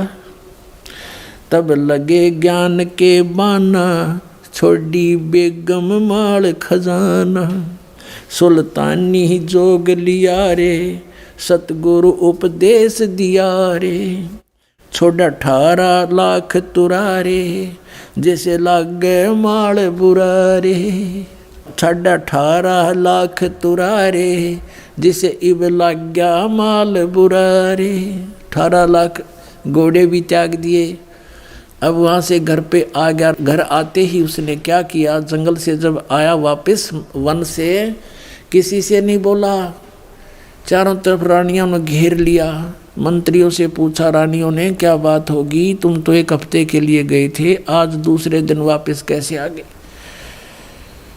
तो मंत्रियों ने बताया कि ऐसे ऐसे एक हिरण के पीछे ये बहुत दूर तक चले गए, पता नहीं वहाँ इसके साथ क्या घटना घटी, किसी से नहीं बोल रहे हैं। हमें भी संकेत से कहा कि चलो यहाँ से और यहाँ आगे, अब तुम जानो, तुम्हारा काम जानो। रानी कहने लगी कि देखो जी, आप तो वैसे ही बच्चों वाली बातें करते हो, ये सब ऐसे ही होते हैं, कुछ नहीं होता है, ये भूत प्रेत होते हैं, आप ऐसा क्यों महसूस करते हो। अब राजा कहता जिसका लगे वो जाने, ये भूत हैं प्रेत हैं क्या है, पर मुझे नहीं मालूम, अब मैं यहाँ रह नहीं सकता। मन में ये सोच रहा था, रानियाँ कह रही थी ऐसा कुछ नहीं, आप तो वैसे ही ऐसे घबराए से रहते हो। इतने में क्या हुआ कि एक कुत्ता आ गया, एक कुत्ता आ गया जिसके सिर में जख्म था, जख्म में कीड़े चल रहे थे अनगिन, और कुत्ता आकर के इतनी दूर खड़ा हो गया, सब देख रहे थे, वो बातों में लीन थे, राजा से बातें कर रहे थे। कुत्ता आ गया सामने और कहा इब्राहिम, अब सब ने देखा, कुत्ता बोला इब्राहिम मैं उस नगरी का राजा था, तुझे याद है, और एक राजा के साथ युद्ध में मारा गया था, जैसे कर्म मैंने किए देख आज भोग रहा हूँ भाई, देख ले बच्चा जा तो बच ले। यूं कहकर कुत्ता खे देसी वापस हो लिया। अब इतने सोच दिया ही, कुत्ता पकड़ो पकड़ो, इतना कुत्ता बहुत दूर अंतर ध्यान हो गया जाके। अब वो कहने लगा अब तुम देखो क्या है मेरे साथ, और कहा बाहर हो जाओ सब यहाँ से, कमरे से सबको बाहर कर दिया अपने कक्ष से। सारी रात करवट लेकर काटी, अब सीधा निकलूंगा तो ये जान नहीं दे मुझे। रात्रि में क्या किया, पीछे से रस्सा बांध कर महल के पिछले साइड पे, और काला मुंह कर लिया, कालस लगा ली मुंह के ऊपर, कोई पहचान ना ले, और केवल 1 साल लपेट लिया, जैसे राजा ये साधु संत देखे एक चद्दर ने बांध लिया कने ऐसे बस। और गलती से जूती पहने रह गया वो नो की नो, जो बहुत कीमती थी, और रातों रात निकाल दी, कम से कम 20 किलोमीटर स्पीड थे। अब सुबह हुआ, भूख लगी, वहाँ एक मालन बेर बेचे थी, बाग के बाहर बैठकर रास्ते में। भूख लगी राजा को, उसने कहा मालन बेर दे दे, इसका रेट बता क्या लेगी। मालन कहने लगी 1 आने के शेर 1 किलो बेर देती हूँ, आना निकाल भगत। अब राजा ने कहा मेरे पास पैसे नहीं हैं, ये जूती है 1.25 लाख की एक की कीमत है, और मुझे भूख बहुत लगी है, तो मुझे बेर दे दे, 1 किलो दे दे। 1 किलो जोड़ी में जब डलान लगा और कहा ये जूते ले ले, तो 2.5 लाख की जूती, दोनों दर्दी, भूख इतनी ज़बरदस्त लगी हुई थी। तो यहाँ परमात्मा कहते हैं अन देव तू बड़ा दयालम, और तेरे पलड़े तुले नहीं लालम। अन देव तू जगमग ज्योति, तेरे पलड़े तुले नहीं मोती। तो इस प्रकार कहते भूख का आगे सब ये संसारिक जो धन है ये भी व्यर्थ होता है। अब वो 2.5 लाख के जूते दर दिए नू की नू, और कहा 1 शेर बेर डाल दे। अब मालन जब बेर तोला थी और तोलते ही डालने लगी, तो 1 बेर जमीन पर गिर गया और शेष उसकी जोड़ी में डाल दिए। अब मालन तो कहती है ये बेर मेरा, इब्राहिम कहता ना मेरा, दोनों उस बेर पर लड़न लाग रहे। परमात्मा ने एक मारा उसके मुंह पर थप्पड़। इब्राहिम कहे अरे भले आदमी, 2.5 लाख की जूती, 1 पैसे का बेर, पता के छोड़ा तने धन क्या छोड़ के आया, तो उसमें आड़े फिर हुआ है बीमारी पाल रही। 2.5 लाख की जूती गिर दी, 1 पैसे के बेर पर, फिर वही मेरी मेरी कर रहा है, तो क्या छोड़ के आ जा अपने घर में वापस। यूं कह के अंतर्ध्यान हो गए, भगवान वहाँ दिखाई नहीं दिए। अब कहने का भाव ये है कि परमात्मा हमारे को चोट मार मार कर इस माया के जाल से छुटवाते हैं। माया का लेप हमारे बहुत हो गया, इसके ऐसे चोट मार मार कर इसे नफरत कराते हैं, और हम मांगते माया भगवान थे, और ये माया तो आपको इतनी दे देगा आपके समझ में भी ना हो, पर यह माया आपका काम किया होगी, आपकी दुश्मन बन जाएगी ये लास्ट में। तो इसलिए पुण्यात्माओं, आप परमात्मा के मर्यादा और नियम को पहचान कर इस मार्ग पर चलिएगा। आपका ये जीवन भी इतना बढ़िया रहेगा, औरों से असंख्य गुना बढ़िया रहेगा। लेकिन निराधन ना मांगियो भगवान थे, केवल माया मत मांगना। यो दे तो यह भी देगा, पर भगवान का जो काम था वो तो अधूरा रह गया। आपको पार करना, आपको सचखंड ले जाना, वो तो फिर अधूरा रह जाता अगर इस माया के चक्कर में भगवान आपको डालेंगे। लेकिन ये कभी नहीं डालते। लेकिन आपका काम भी कोई पेंडिंग नहीं रहने देंगे, जो आवश्यक होगा ये सच करना। ये चार चरित्र बीते, हम ना कुछ भेद न लीते, वहाँ हम मारा सुल्तानी जोग लिया रे, सतगुरु उपदेश दिया रे, 18.5 लाख तुरारे, जिसे लाग गया माल बुरा रे। अब क्या बताते हैं कि जिसने 18 लाख घोड़े छोड़ दिए, त्याग दिए, और अब लग गया माल बुरा रे, वो धन अब उसको दुश्मन दिखाई दे रहा अपने जीवन के लिए। छोड़े गज गए बर सब जल होड़ा, सब अब बहे बाट के रोड़ा, संग 16 सेंस सुहेली, एक से एक अधिक नवेली, छाड़े हीरे हिरंबर लाला, सुल्तानी मोटे ताला, जिन लोक परगना त्याग्या, सुन शब्द अनाहद लाग्या, कपट पगड़ी की कोपीन बनाई, सालों की अल्फी लाई, शीस किया मुँह काला, सुल्तानी तजे बुखारा, गण गंधर्व इंद्र लर्जे, धन मात पिता जिन सिरजे। होय होय भया सप्तपुरी पर साका, सुल्तानी मार्ग बाका। अब क्या बताते हैं कि जब ऐसा फैसला सुल्तान अधम ने लिया, घर त्याग दिया, इतने ठाठ त्याग दिए, कहते हैं गण गंधर्व इंद्र लर्जे। ओहो, गण गंधर्व ये जितने भी देव हैं, देव इंद्र, स्वर्ग का राजा इंद्र भी कहते हैं कांपण लग गया कि भाई कमाल कर दिया इस आदमी ने, हिम्मत देख इसकी कैसे त्याग कर चल पड़ा। भया सप्तपुरी पर साका, कहते हैं गण गंधर्व इंद्र लर्जे, धन मात पिता जिन सरजे। परमात्मा कहते हैं कि धन है इब्राहिम सुल्तान के माता पिता को, जिसके ऐसा लाल उत्पन्न हुआ, ऐसा पुत्र उत्पन्न हुआ। कबीर साहब कहते हैं कह तो माता भगत जने, या दाता या सूर, अन्ना तो रह ले बांझड़ी क्यों, व्यर्थ गंवावे नूर। या तो माता भक्त पैदा करे, या कोई दानी यानी दाता, और या सूरवीर उत्पन्न हो। जो सूरवीर में गुण होते हैं वो अत्याचार करता नहीं और अत्याचार सहन भी नहीं करता, दूसरों के दुख में दुखी होने वाला होता है, कोई बकवास करने वाला होता है उसके साथ वो फिर संघर्ष करता है।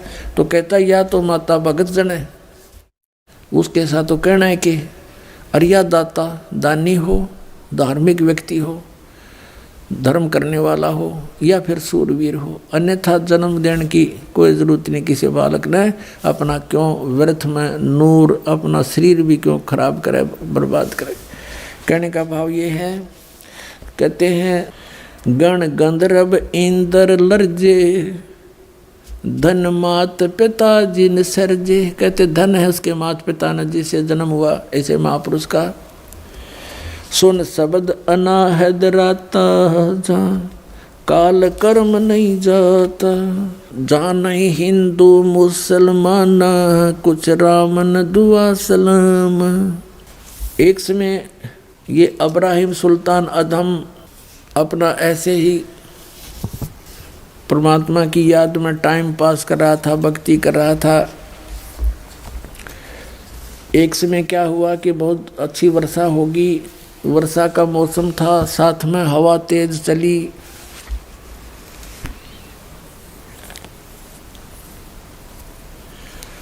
तो उसको कुछ ठंड लगी, तो उसने सोचा एक झोंपड़ी थी किसी की, उस झोंपड़ी के पीछे हवा की दूसरी साइड में, बैक साइड में बैठ गया और हवा की आड़ में कि रात यहाँ काट लूँ, सुबह चल पड़ूंगा।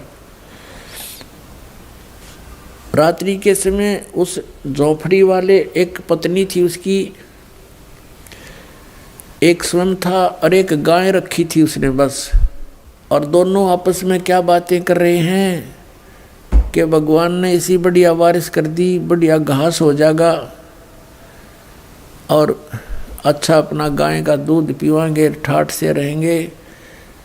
तो वो कहता है कि हमारे ऐसे ठाठ हो गए जैसे बलख बुखारा के बादशाह के भी गोना। अब वो इतना धनी व्यक्ति, इतना रईस व्यक्ति था, बलख बुखारे का बादशाह सुल्तान अदम, कि उसकी चर्चा चला करती थी कि तू के नाराय बलख बुखारे का राजा है, ऐसा के धनी हो गया तू।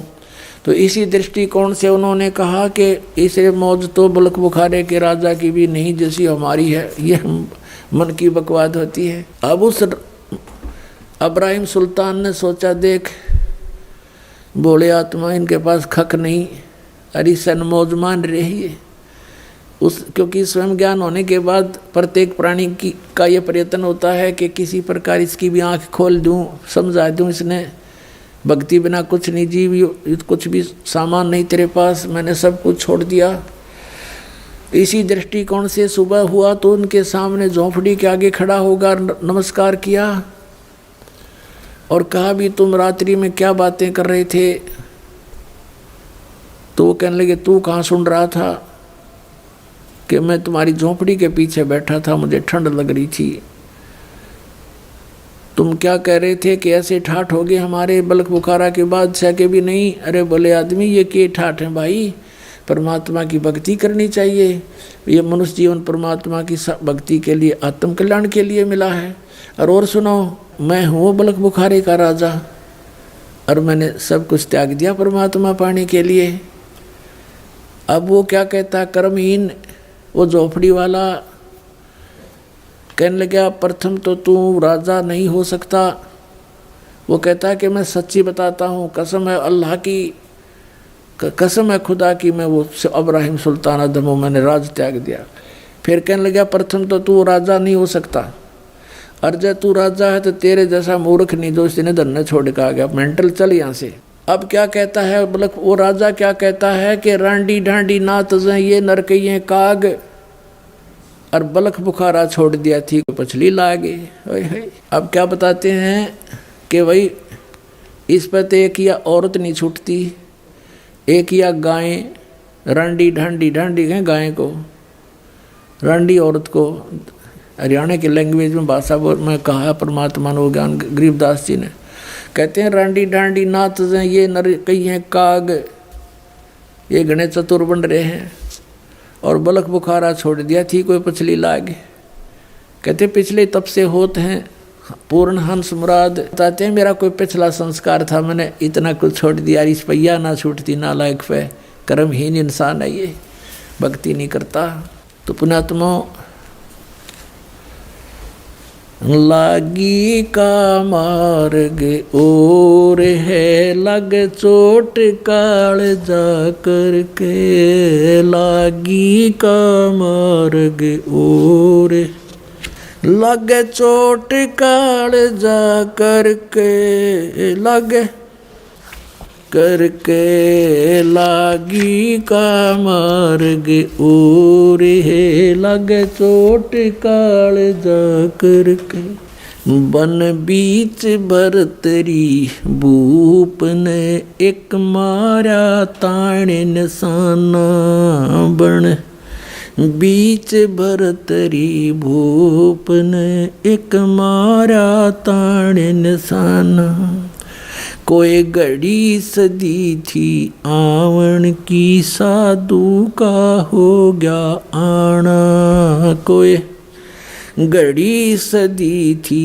आवन की साधु का हो गया आना, कोई मुआ मृग जवा दियो नत तार धरो ने बाणा, कोई मुआ मृग जवा दियो नत तार धरो ने बाणा।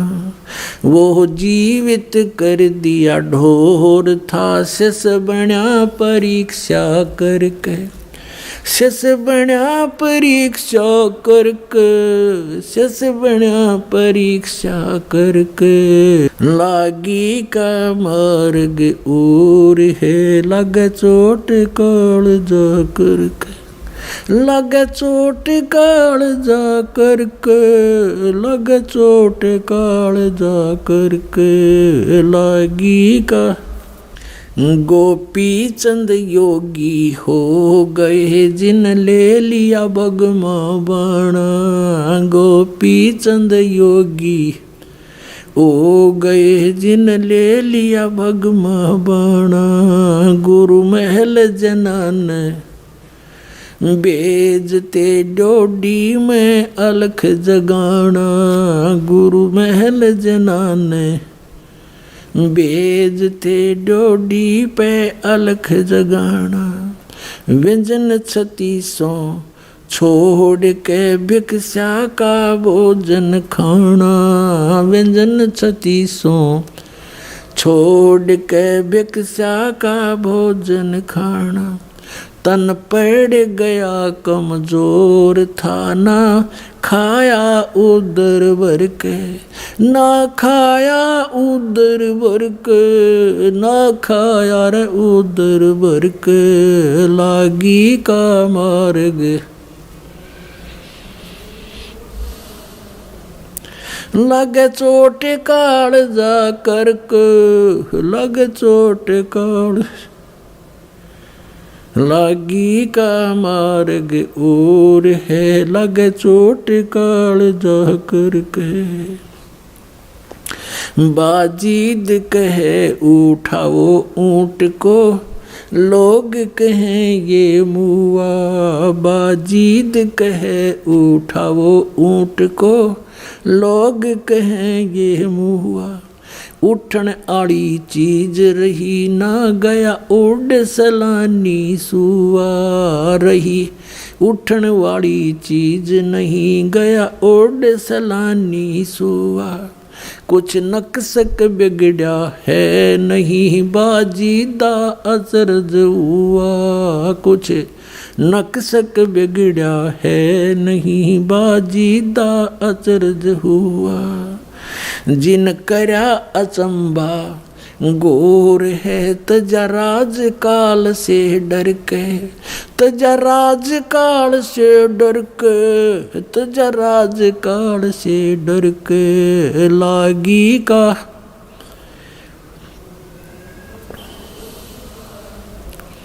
लग चोट काल जा करके, लग चोट काल जा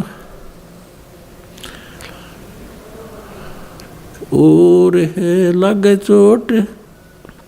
सुल्तानी मगन बैराग में, जिन तज दिया बलख बुखारा। सुल्तानी मगन बैराग में, जिन तज दिया बलख बुखारा। कदे पालकियों में चालते, आज ठा लिया गोदड़ बारा। कदे पालकियों में चालते, आज ठा लिया गोदड़ बारा। सब संगी छोड़ी रोवती, रोवे था कुणबा सारा। सब संगी छोड़ी रोवती, रोवे था कुणबा सारा। शोर मचारण वास में, ना देखा पीछा फिर के, ना देखा पीछा फिर के, ना देखा रे पीछा फिर के। लागी का लग चोट काल जा करके। लागी का कुएं में शेख फरीद ने किसी मीठी बोली भाषा। कुएं में शेख फरीद ने कैसी मीठी बोली भाषा। तुम चुन चुन कागा खा ली और मेरे हाडों पर का मासा। तुम चुन चुन का गा खा लियो रे मेरे हाडों पर का मासा। मेरे दो नैना मत छेड़ियो मोहे राम मिलन की आशा। मेरे दो नैना मत छेड़ियो मोहे राम मिलन की आशा। जिन करी तपस्या गोर थी वो होए आसरे अर्क। वो होए आसरे हर्क। वो होए रे आसरे अर्क। लागी का मार्ग और है लग चोट काल जा करके। लग चोट काल जा करके। लग चोट काल जा करके। लागी का मार्ग।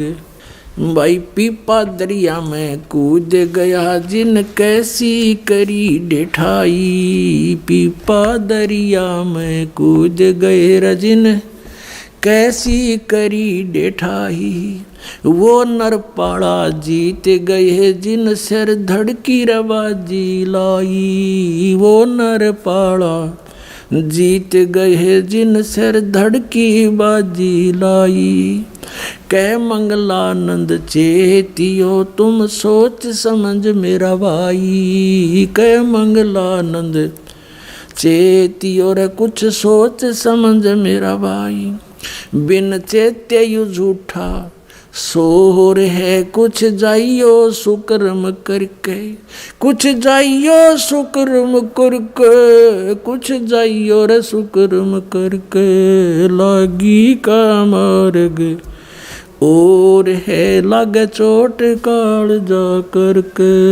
लागी का लग चोट काल जा करके। लग के लागी का मार्ग और है लग चोट काल जा करके। पुण्यात्माओं अब परमात्मा प्रेरणा करते हैं सभी बाप पुण्यात्माओं को कि ये मानुष जीवन केवल परमात्मा प्राप्ति के लिए ही प्राप्त हुआ है और इसको अंतिम श्वास तक परमात्मा की भक्ति में लगाकर ही सफल किया जा सकता है। किसी भी सद्ग्रंथ को, किसी भी परमात्मा प्राप्त महापुरुषों की वाणी को आप पढ़ोगे, देखोगे, सुनोगे, उससे आपको यही पता चलेगा कि इस भक्ति को, इस साधना को आपने अंतिम श्वास तक करना है।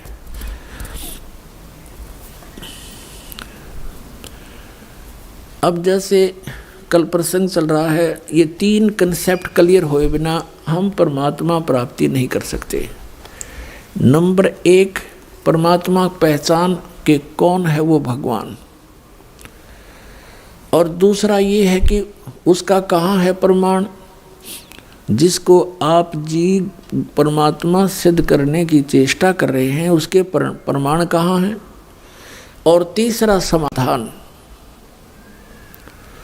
समाधान भी पूरा हो, फिर उसको प्रदान करने वाला अधिकारी संत हो। जैसे एक आप व्यवहारिक, सांसारिक व्यवहारिक क्रियाओं में देख लीजिए, जैसे कोई दूसरे देश में जाना चाहता है तो पासपोर्ट बनवाते हैं। यदि वो पासपोर्ट बनाने वाला डुप्लीकेट हो तो आपका काम तो सारा ही खराब हो गया, आपकी भी सज़ा, बनाने वाला तो जाना ही सज़ा उसको तो होनी है। तो इसी प्रकार ये अधिकारी के बिना ये मंत्र दिए हुए काम नहीं करें। नहीं तो वो महापुरुष भी पहले बता सकते थे इन मंत्रों को। उनको मालूम था कि इन काल के दूतों को ये नाम हाथ लग जाएंगे, सतनाम सतनाम सतनाम करके उसके कोड वर्ड से महापुरुषों ने डंडोरा पीट दिया। इन नकली संतों ने सतनाम सतनाम गोट लिया। अब सतनाम तो वो ही है, जैसे ये तो संकेत है, सांकेतिक सच्चे नाम की तरफ कि वो सच्चा नाम हो। अरे नकली संतों ने, पंथों ने, राधा स्वामी, धन धन सतगुरु, सच्चा सौदा सिरसा वालों ने इन सतनाम कहे ना पता नहीं कि वो सतनाम। सतलोक को भी सतनाम कहते हैं, सार शब्द भी सतनाम, सतपुरुष भी सतनाम और सत शब्द भी सतनाम, ये असली राम भी सतनाम और सतलोक भी सतनाम। और ये एक नाम जपें वो भी सतनाम 5 नामों में। ओंकार, जो ओंकार निरंकार ज्योति निरंजन सोहम और सतनाम, इनको सतनाम का नहीं पता।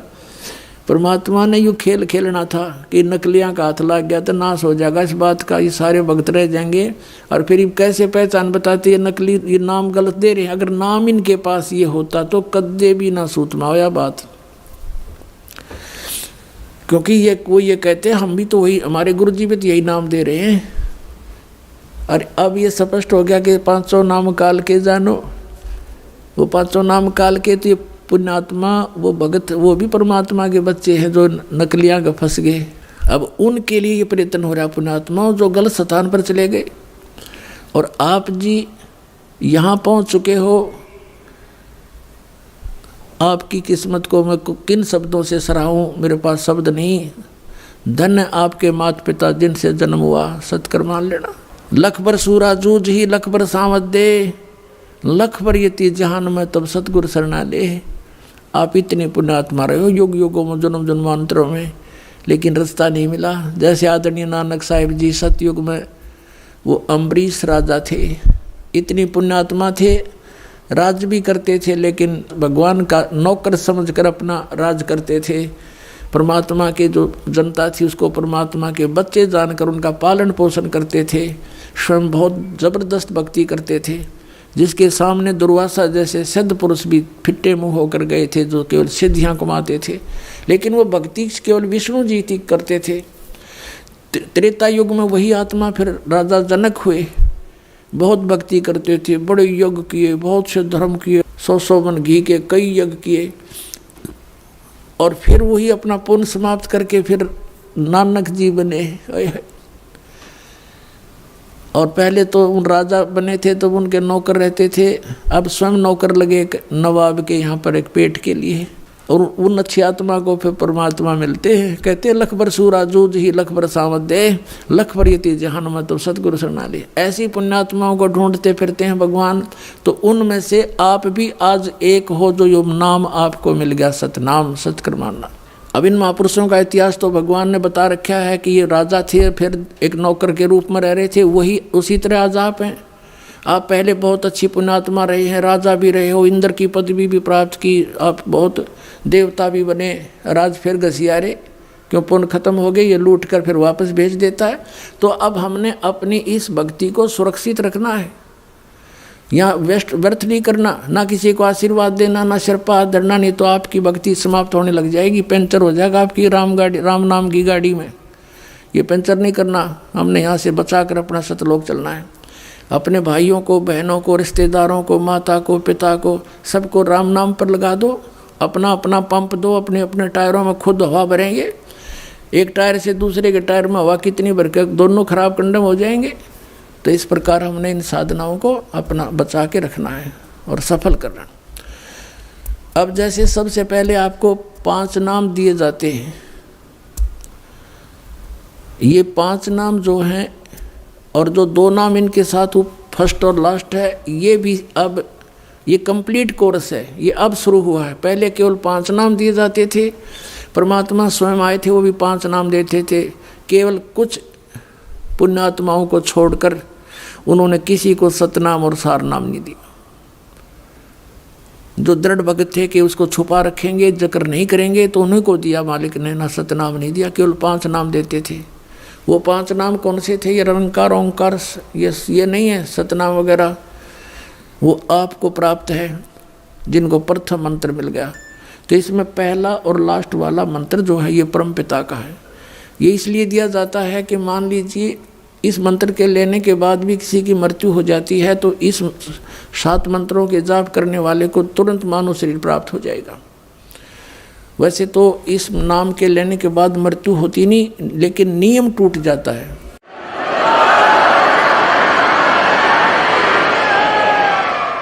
क्योंकि हम उन पुरानी मर्यादाओं में घने रंगे जा चुके हैं और हमारा समाज बहुत बड़ा है। हमारे इस मार्ग को, नियम को कोई ना कोई भंग करवा ही देता है मजबूरी के कारण, किसी लोक लाज में, तो फिर हानि हो जाती है। यदि इस प्रारंभ में ही दृढ़ हो जाए, जैसे नानक साहिब जी की तरह, और ये जितने महापुरुष हुए उन्होंने कहा कि लोक लाज मर्याद जगत की तरण जो तोड़ बगावे, जब कोई राम भगत गत पावे। परमात्मा कहते हैं लोक लाज ना कीजिए निर्भय हो रहिए, ये मन संतों दीजिए तो गोविंद पाइए। तो इस प्रकार यदि हम दृढ़ होकर प्रारंभ में आ जाएंगे तो ये दोनों मंत्रों का साथ जाप करने से काल अटैक नहीं होता और कोई ऐसी दिक्कत नहीं आती। लेकिन फिर किस कारण से मर्यादा भंग हो जाती है, नाम दोबारा जुड़ने नहीं मिलता है, उस दौरान यदि मृत्यु भी हो जाती है तो तुरंत मनुष्य जीवन मिलेगा आपको। अब ये इसलिए क्यों प्रारंभ किए और पहले क्यों नहीं किए कि पहले अगर ये 7 मंत्र दिए जाते तो मान ले तुरंत नाम मनुष्य का जीवन मिल भी जाता तो लाभ क्या होता। वो 5 मंत्र जो बीच के आपको दिए हैं इनसे आपको बहुत संसारिक सुविधाएं और धर्म पुण्य या ये साधनाएं परमात्मा ने बताई, यज्ञ, इनके करने से आपको इतने पुण्य होते रहे कि मनुष्य जीवन जैसे ये पूरा किया फिर मनुष्य जीवन, फिर पूरा किया फिर मनुष्य जीवन, तो आपको मनुष्य जीवन मिलते हुए आ रहे थे। परमात्मा आपको चार्ज कर गए थे, आशीर्वाद दे देकर भी आपको चार्ज किया जाता है। वो भगवान भक्ति से आपको ओत प्रोत कर गए थे, लेकिन जन्म मरण वाली मार्ग नहीं मिला, छूटने वाला मार्ग नहीं मिला था। तो उसके लिए उस समय वो समय नहीं था। अब ये समय है वो आपको सही कंप्लीट नाम देने का। तो अब ये 7 मंत्र इसलिए दिए जाते हैं कि किसी कारण से मृत्यु हो जाती है तो तुरंत मनुष्य जीवन मिलेगा, अभी 1 साल के अंदर वापस आ लेगा वो व्यक्ति और मनुष्य जन्म लेगा, भगत के घर जन्म होगा। अब तो ये वो क्या करें ना, चाक चढ़ रहा है तो आगे तुरंत फिर नाम पर लग जाएंगे और अब 1-2 जीवन में वो पुण्यात्मा पार हो जाएंगे और दो जीवन भी नहीं लगेंगे यदि आपको विश्वास पूरा हो जाता है।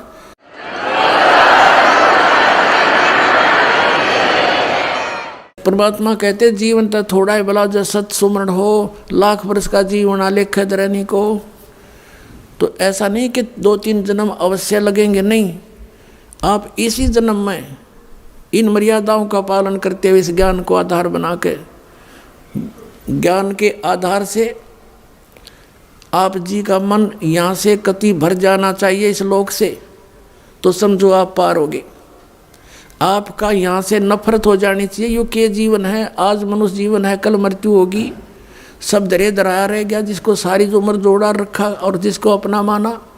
काया तेरी है नहीं ये माया कहाँ से हो, नंगा आया जगत में नंगा ही तू जा, बीच में ख्वाबी ख्याल है ये मन माया भरमाया। तो जब आपको ये पक्का विश्वास हो जाएगा तो आपका मन यहाँ से कति भर जाएगा, पुनर्जन्म की कति इच्छा हृदय से हट जाएगी और भक्ति डट का आप कर ही रहे हो, क्योंकि इतना जबरदस्त मंत्र आपको मिल गया सतनाम का, ये 2 अक्षर का। इसकी एक श्वास की कीमत, ये श्वास उश्वास से सिमरण करना होता है प्राणों से।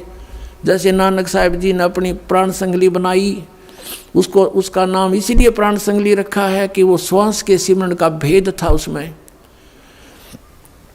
और इसको ये लिखा है कि ये मेरी देह है, ये मेरे शरीर है मेरा, इसको खराब ना करना, आम आदमी को मत देना, आदर से रखना। उनका भाव ये था कि समय आने तक इन सदग्रंथों को जीवित रखना है और फिर संत आएगा, परमात्मा का दास यो भेज दिया, इनको सबको समझा के आपको कोड वर्डों को और रहस्यों को समझा कर आपको रास्ता देगा, वो धन बताएगा भगवान का, तो आपका मोक्ष हो जाएगा।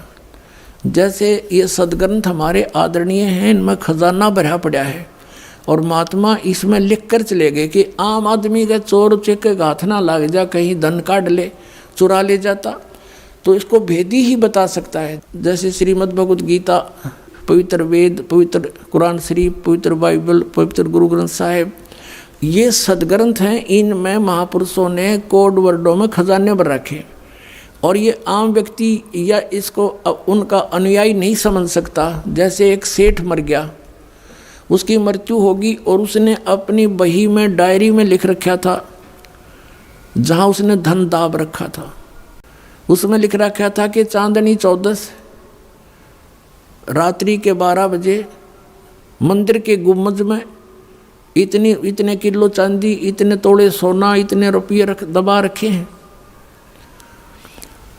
उसमें क्या था कि उस सेठ के आंगन में, प्रांगण में एक मंदिर था, अपना ही बनाया हुआ था उसका, वहाँ इस करके उस मंदिर का भी जिक्र किया उसने। उसकी मृत्यु के बाद उनके पुत्रों ने पिता के लिखे हुए लेख पैड को, डायरी को पढ़ा। उन्होंने उसके आधार से जैसा उन्होंने सोचा समझा उसको गुम्बद फोड़ दिया मंदिर का। वो गुम्बद फोड़ देने से उसमें कुछ नहीं मिला। उन्होंने सोचा पिताजी ने तो बहुत गलत लिख दिया, कहाँ लिख गए, संकेत गलत दे दिया, हाय धन मिला नहीं, लुट गए, पिट गए, बुरा हाल हो गया। अब उनके पिता का एक मित्र धनी सेठ वहाँ पर आया शोक व्यक्त करने के लिए। उसके बाद फिर उन्होंने कहा कि हमारे पिताजी ने तो गलत लिख दिया, धन हमें मिला नहीं जहाँ उन्होंने लिखा था, और बहुत धन लिखा हुआ है, हम तो लुट गए, पिट गए, हाहाकार मच गया।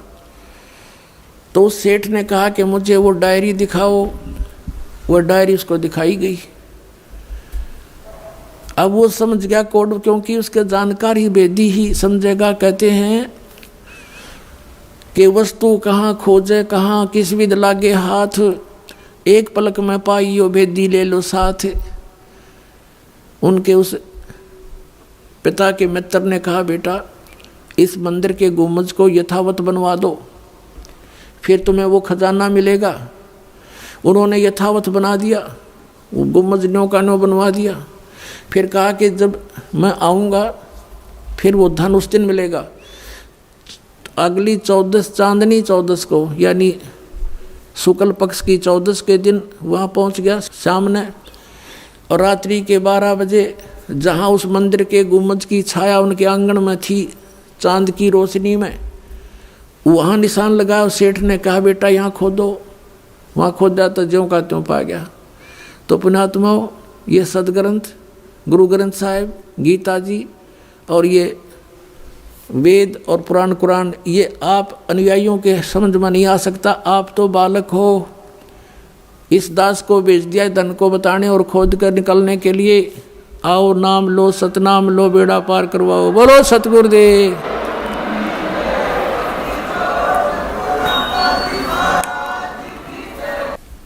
परम पिता परमात्मा पूर्ण ब्रह्म सर्व सृष्टि रचनहार कबीर परमेश्वर जी की असीम कृपा से आप जी को सत्संग सुनने को प्राप्त हुआ।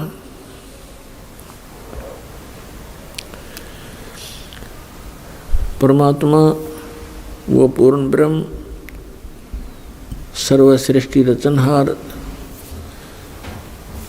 हम सभी आत्माओं के पिता हैं। वही हमारी माता है। तुमेव माता च पिता तुमेव बंधु च सखा तुमेव। ये वही परमेश्वर है जिसमें ये सब गुण विद्यमान है। हमारा सच्चा साथी हमारी माता और पिता यही है। इसी कारण से वो परमेश्वर हमारे लिए यहाँ इस काल के लोक में आता है। और काल हमें अधिक से अधिक कष्ट दे रहा है परमात्मा को सताने के लिए, क्योंकि हम उनकी संतान हैं। किसी की संतान दुखी होती है तो माता पिता भी साथ दुखी हुआ करते हैं। वो साथ दुखी होते हैं माता पिता। इसी उद्देश्य से परमात्मा यहाँ आते हैं और हमें इस काल के इस सुनियोजित षड्यंत्र से परिचित कराते हैं। उसके लिए हमारे को तत्व ज्ञान प्रदान करते हैं, जिसको सूक्ष्म वेद बोलते हैं। फिर हमें याद दिलाते हैं कि जिन क्रियाओं को करते करते तुम प्राण त्याग जाते हो, जिस संपत्ति को संग्रह करते करते आप अपना पूरा जीवन न्यौछावर कर देते हो, वो आपके साथ नहीं जाता। तो आपके साथ जो जाए वस्तु वो कौन सी है? दिया लिया तेरे संग चलेगा, दरिया ढक्या रह जावेगा। कहें कबीर सुनो भाई साधो, करनी के फल पावेगा। के दिया लिया तेरे संग चलेगा, दरिया ढक्या रह जावेगा। लेना क्या है और देना क्या है? राम का नाम लेना है, सच्चे नाम का सतनाम का जाप करना है, और देना दान है। तो ये दिया लिया तेरे संग चलेगा, धरा ढक्या रह जाएगा। जो आप सारे जीवन में जो जोड़ जोड़ कर रखते हो ये यहीं रह जाएगा। इसके संग्रह करने में जो पाप आपने किए वो आपके साथ चले जाएंगे। ये धन नहीं जाता, ये संपत्ति नहीं जाती। पुण्यात्माओं, परमात्मा की असीम रजा है आपके ऊपर। आपको मनुष्य जीवन प्राप्त हुआ इस समय में, ये वो समय है शायद बहुत ही युगों के बहुत ही जन्म जन्मांतरों के बाद आपको प्राप्त होता है। ये समय आपका मनुष्य जीवन, इस समय में सभी प्राणी पार होंगे जो इस सतनाम से जुड़ जाएंगे, इस दास से उपदेश लेकर मर्यादा में रहते हुए भक्ति करेंगे। और पार होकर के कहाँ जाएंगे? हम उस स्थान पर जाएंगे जहाँ कभी जन्म मृत्यु नहीं होती। अभी तक सतलोक सचखंड की महिमा बताने वाले ये नकली पंथ, राधा स्वामी पंथ, जय गुरुदेव पंथ, विनोद वाला ताराचंद पंथ, और ये धन धन सतगुरु सच्चा सौदा सिरसा और जगमाल वाली पंथ, दिल्ली वाला ठाकुर जी वाला पंथ, और राजेंद्र सिंह यानी दर्शन जो कृपाल सिंह जी वाला पंथ, आगरा वाला पंथ, व्यास वाला पंथ, राधा स्वामी से संबंधित जो है, ये सतलोक की महिमा सुनाते हैं और सतलोक जाने का भी ये दावा करते हैं। लेकिन इनको यही नहीं पता कि वो सतलोक है क्या चीज, वहाँ पर क्या व्यवस्था है और कौन सा वो साधन है जिससे हम सतलोक जा सकते हैं। इन सभी से ये अपरिचित हैं। लेकिन सुनी सुनाई बातों को परमात्मा कबीर जी की वाणी से, वाणी चुरा कर, ज्ञान चुरा कर ये पंसारी बन गए हल्दी की गांठ प्राप्त करके। ये 500 नाम काल के देते हैं। ओंकार, निरंकार, ज्योति निरंजन और सोहम और सतनाम। परमेश्वर कबीर जी की वाणी से करने नो दीदार महल में प्यारा है, उससे इन्होंने ये मंत्र निकाल लिए। और परमात्मा बहुत दयालु हैं। इन नकलियों को उलझाए रखने के लिए परमात्मा ने ये एक्स्ट्रा मंत्र और उस शब्द के अंदर उनका वर्णन कर दिया, जबकि वास्तविक मंत्र भी उनके अंदर है। अब ये उनके समझ में ना आई कि ये है वो मंत्र, जो 5 मंत्र हैं वो भी उस करने नो दीदार महल में प्यारा है उसके अंदर है ये 500 मंत्र जो ये दास आपको देता है। लेकिन वो ना उठाकर इन 500 काल के सेलेक्ट कर लिए। काल तो ये चाहता है कि ये वो नाम जाप करें जिससे मेरे मुख में रह जाए, मेरे लोक में रह पार ना हो। और वो प्रत्यक्ष प्रमाण इनके इतिहास में है, राधा स्वामी के इतिहास में।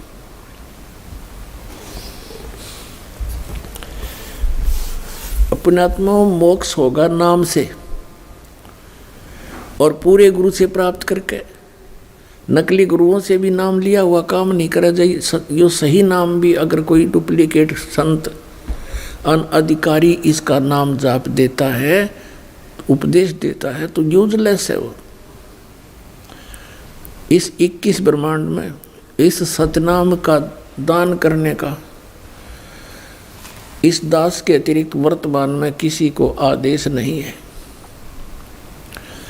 और सार नाम की तो इनका बनक भी को नहीं, सपने में भी ना इनको पता। तो कहने का भाव यह, परमात्मा ने कहा था कि सोहम शब्द हम जग में लाए और सार शब्द हमने गुप्त छिपाया।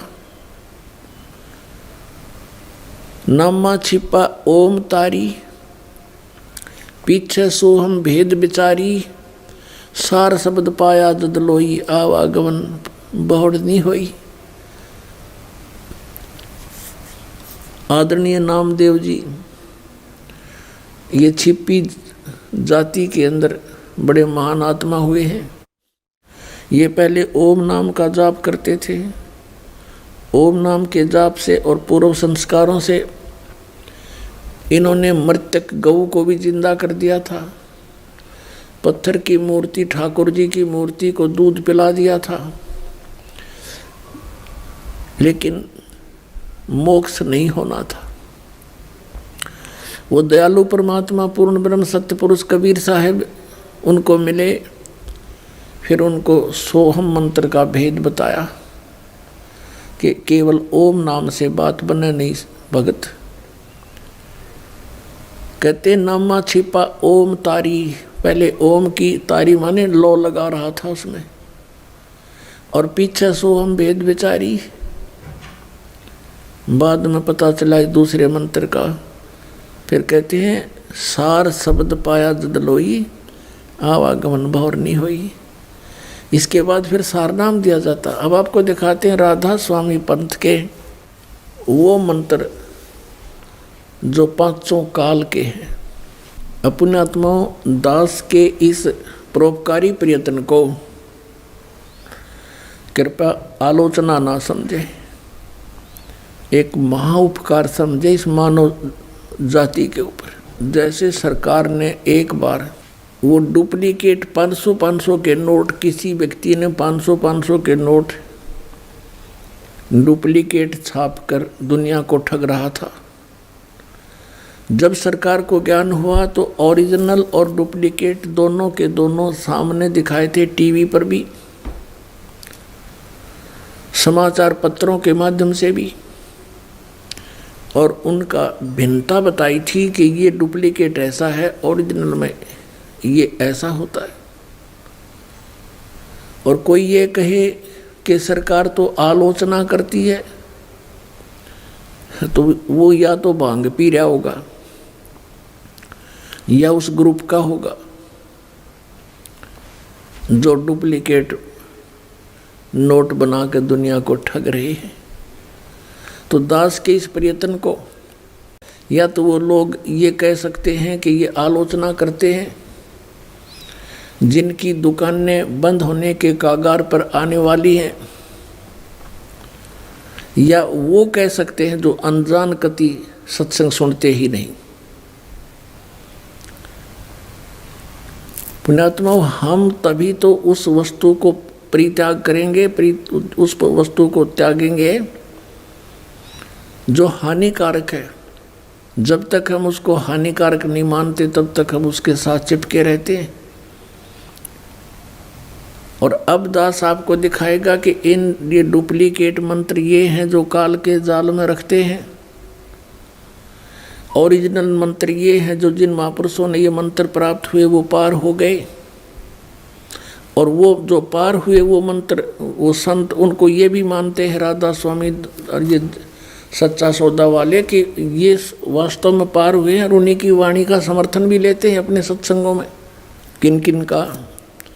आदरणीय धर्मदास साहिब जी बांधवगढ़ वाले का, इनके प्रमाण भी लेते हैं। आदरणीय मलुकदास साहिब जी, आदरणीय नानक साहिब जी सिख धर्म के प्रवर्तक माने जाते हैं। आदरणीय दादू साहिब जी, आदरणीय गरीबदास साहिब जी गांव छुड़ानी, जिला झज्जर, हरियाणा, भारतवर्ष वाले। आदरणीय गीसा दास साहिब जी गांव खेखड़ा, जिला मेरठ, उत्तर प्रदेश, भारत वाले। इन महापुरुषों को ये मानते हैं कि इनको मोक्ष प्राप्त हुआ, और इनकी वाणी का समर्थन भी लेते हैं, इनका प्रमाण भी देते हैं। मूर्ख बनाने के लिए कहते हैं कि वही सतनाम नानक साहिब जी ने जाप किया, कि जैसे नानक साहिब जी ने जाप किया कि तू ही एक निरंकार, और सतनाम सतनाम कहते ये जाप किया सतनाम और एक तू ही निरंकार, ये उनका सतनाम था। और हमारा सतनाम कौन सा है? राधा स्वामी। इन्होंने कहा हमारा सतनाम राधा स्वामी। और फिर सतनाम सतलोक है, सतपुरुष भी सतनाम है, सचखंड भी सतनाम है, सार शब्द भी सतनाम, और फिर ये पांचों नाम काल के जाप करते हैं। अब देखिए इसके विषय में जिस महापुरुष को ये ज़्यादा महत्व देते हैं, श्री तुलसीदास जी हाथरस वाले को, और उनका बहुत सा ये प्रमाण देते हैं। अब उन्होंने क्या बताया इन 5 नामों के विषय में, देखिए इन्हीं के शब्दों में घट रामायण तुलसी साहिब हाथरस वाले की, बेलबीडियर प्रिंटिंग वर्क्स इलाहाबाद से छपी है। भाग 1 सतगुरु तुलसी साहिब हाथरस वाले की रची हुई यह ग्रंथ 2 प्रमाणिक लिपियों का मिलान करके बड़ी शुद्धता से 2 भागों में पूरा पूरा छापा गया है, जीवन चरित्र सहित। ये देखो इसके 27 पृष्ठ पर, ये 27 पृष्ठ पे वेद पिंड और ब्रह्मांड का अंतर गुफा तहाँ चल जाऊं, ता साहिब के दर्शन पाऊं, 5 नाम जीव जब भाखा, और 6वां नाम गुप्त कर रख्या। 5 नाम काल के जानो, तब दानी मन शंका आनो, निर्गुण निराकार निर्वाणी, धर्मराय यो 5 बखानी, जीव नाम निज कह बेचारी, जान बूझ दानी झक मारी। 5 नाम काल के जानो, तब दानी मन शंका आनो, 5 नाम जीव जब बाख्या, 6वां नाम गुप्त कर रख्या। अब इन 6वें नाम का पता ना, ये 5 नाम काल के निरंकार ओंकार ज्योति निरंजन सोहम और सतनाम।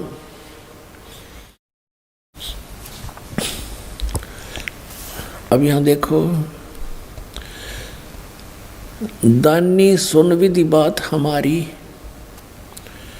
हम चल जाऊं पुरुष दरबारी, सुरत नृत ले लोक सिधाऊं, आदि नाम ले काल गिराऊं, सत नाम ले जीव उभारी, अस चल जाऊं पुरुष दरबारी। ओहो, अब ये सतनाम और यो आदि नाम, इससे मोक्ष होगा। ये सतनाम 2 अक्षर का है, जिसमें एक ओम है और एक तत् सांकेतिक है, और ये सार नाम है आदि नाम। इनसे मोक्ष होगा, जो राधा स्वामी वालों के पास नहीं है। राधा स्वामी वाले और ये सच्चा सौदा वाले ये केवल 5 नाम के जाप करते हैं, 5 नाम काल के जानो। अपने आत्माओं, ये सच्चा सौदा सिरसा जो है, ये भी श्री शिवदयाल जी के विचारों से ही अलग हुआ है। वही जो कि तुम विचार इनके अंदर हैं। श्री शिवदयाल जी से श्री जयमल सिंह जी ने उपदेश प्राप्त हुआ। उन्होंने स्वयंभू संत बनकर ब्यास के अंदर श्री शिवदयाल जी की मृत्यु के 11 वर्ष के बाद स्वयं ही नाम देना प्रारंभ कर दिया। ब्यास नदी के किनारे डेरा स्थापित कर दिया। उनके उत्तराधिकारी हुए हैं श्री सावन सिंह जी। श्री सावन सिंह जी का शिष्य थे बेलोचिस्तानी शाह मस्ताना, अर्थात श्री खेमामल जी, जिन्होंने सच्चा सौदा सिरसा बेगू रोड पर डेरा स्थापित कर दिया। अपने आत्माओं, यानी श्री शिवदयाल जी के ही ये अनुयायी हैं। ये सारा परिवार उन्हीं का है। और श्री शिवदयाल जी ये 5 नाम जाप करा करते, उनको क्या प्राप्ति हुई? बुद्धिमान व्यक्ति को संकेत बहुत होता है, और जरा सी भी अकल से काम लेंगे पुण्यात्माएं तो तुरंत त्याग देंगे इस नरक के मार्ग को। आपको दिखाते हैं, देखिएगा जीवन चरित्र श्री शिवदयाल जी अर्थात राधा स्वामी पंथ के प्रवर्तक का। ये है जीवन चरित्र राधा स्वामी दयाल की दया, राधा स्वामी साहे जीवन चरित्र। स्वामी जी महाराज लेखक हैं लाला प्रताप सिंह सेठ उर्फ चाचा जी साहब। ये श्री शिवदयाल जी के छोटे भाई थे जो इसके जीवन चरित्र को लिखने वाले। प्रकाशक हैं राधा स्वामी ट्रस्ट, स्वामी बाग आगरा से। और ये कहाँ से छपी है? ये हैं श्री शिवदयाल जी, इनके परम धनी, इनके भी दर्शन कर लो। राधा स्वामी ट्रस्ट, स्वामी बाग आगरा से ये छपी है। मुद्रक हैं अर्पण प्रिंटरी, राधा स्वामी चैम्बर्स, भालेज रोड, आनंद। इनके विषय में क्या लिखा है? परम पुरुष पूर्ण धनी हजूर स्वामी जी महाराज, ये पूर्ण धनी कहे जाते हैं इनके शब्दों। अब इन्होंने इनके विषय में क्या लिखा कि इनका कोई गुरु नहीं था। ये देखिएगा, और गुरु क्यों नहीं था? लिपापोती करते हुए इन्होंने क्या किया है? जीवन चरित्र स्वामी जी महाराज का पृष्ठ 27 पर इन्होंने, लेखक ने ये थोड़ी सी भूमिका बनाई है, क्योंकि अनामी पुरुष या मालिक कुल में सर्वशक्ति और ताकत है और कुल का भंडार है, और इसकी कुदरत से रचना का सब काम चल रहा है, और जो परम संत वहाँ से आते हैं वे भी वही ताकत और समर्थता लेकर आते हैं। तो उनमें और अनामी पुरुष में कुछ जरा भी फर्क नहीं होता है। तो जब इस संसार में जीवों के उपकार के वास्ते अनामी पुरुष या परम संत आनकर प्रकट होते हैं, तो उनसे बड़ा संसार में कोई नहीं होता, तो वे किसी को गुरु नहीं बना सकते हैं। इसी वजह से अब 28 पृष्ठ पर, इसी वजह से स्वामी जी महाराज का कोई गुरु नहीं था और न किसी से उन्होंने परमार्थ का उपदेश लिया। अब पुण्यात्माओं, ये इसके इस भूमिका में क्या बनाना चाहते हैं कि ये परम शक्ति थे और ये अनामी पुरुष का ही अवतार थे, उन्हीं जितनी शक्ति वाले थे, इसलिए इनको गुरु बनाने की कोई आवश्यकता नहीं थी। पुण्यात्माओं, किसी भी महापुरुष की आप जीवनी देखें, सभी महापुरुषों ने गुरु धारण किए और सभी ने इस बात पर जोर दिया है कि गुरु बिन माला फेरते, गुरु बिन देते दान, गुरु बिन दोनों निष्फल हैं, चाहे पूछो वेद पुराण। ऐसे ही नानक साहिब जी ने गुरु की महिमा पर कलम तोड़ रखी है और नानक साहिब जी के भी गुरु थे। अपने आत्मा गुरु के बिना कोई भी कार्य सिद्ध नहीं होता। कभी परमात्मा कहते हैं, राम कृष्ण से कौन बड़ो, उन्हों भी गुरु की ने, तीन लोक के वे धनी ही गुरु आगे अधीन। आप देखते हो पुण्यात्माओं, पशु पक्षी ये कितने कष्ट उठाते हैं।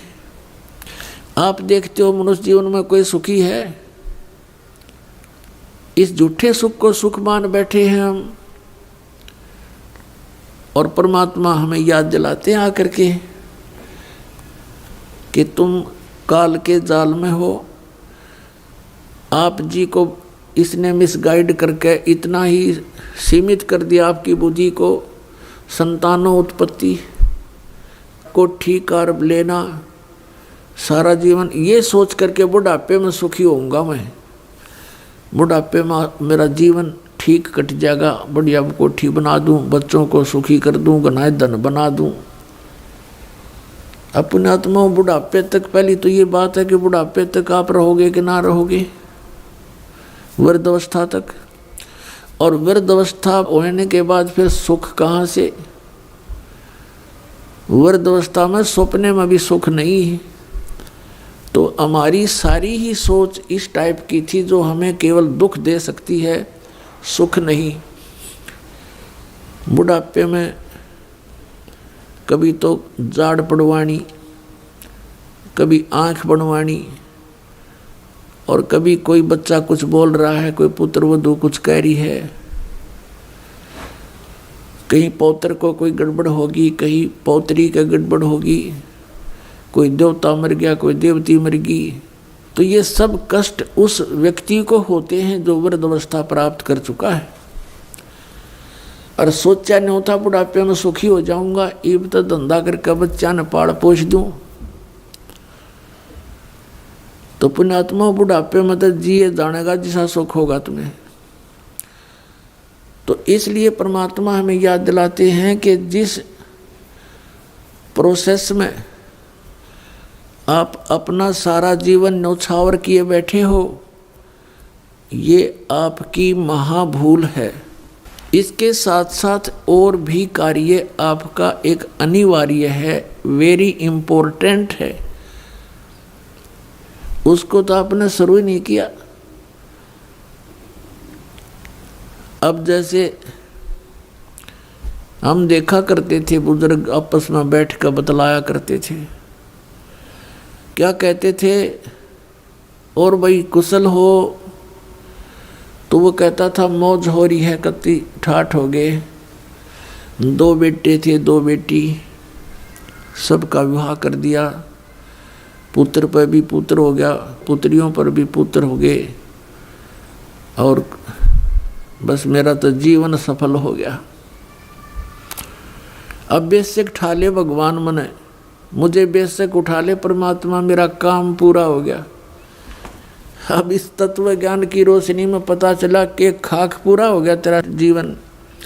जीवन कहाँ से सफल हुआ? जीवन तो बर्बाद हो गया आपका।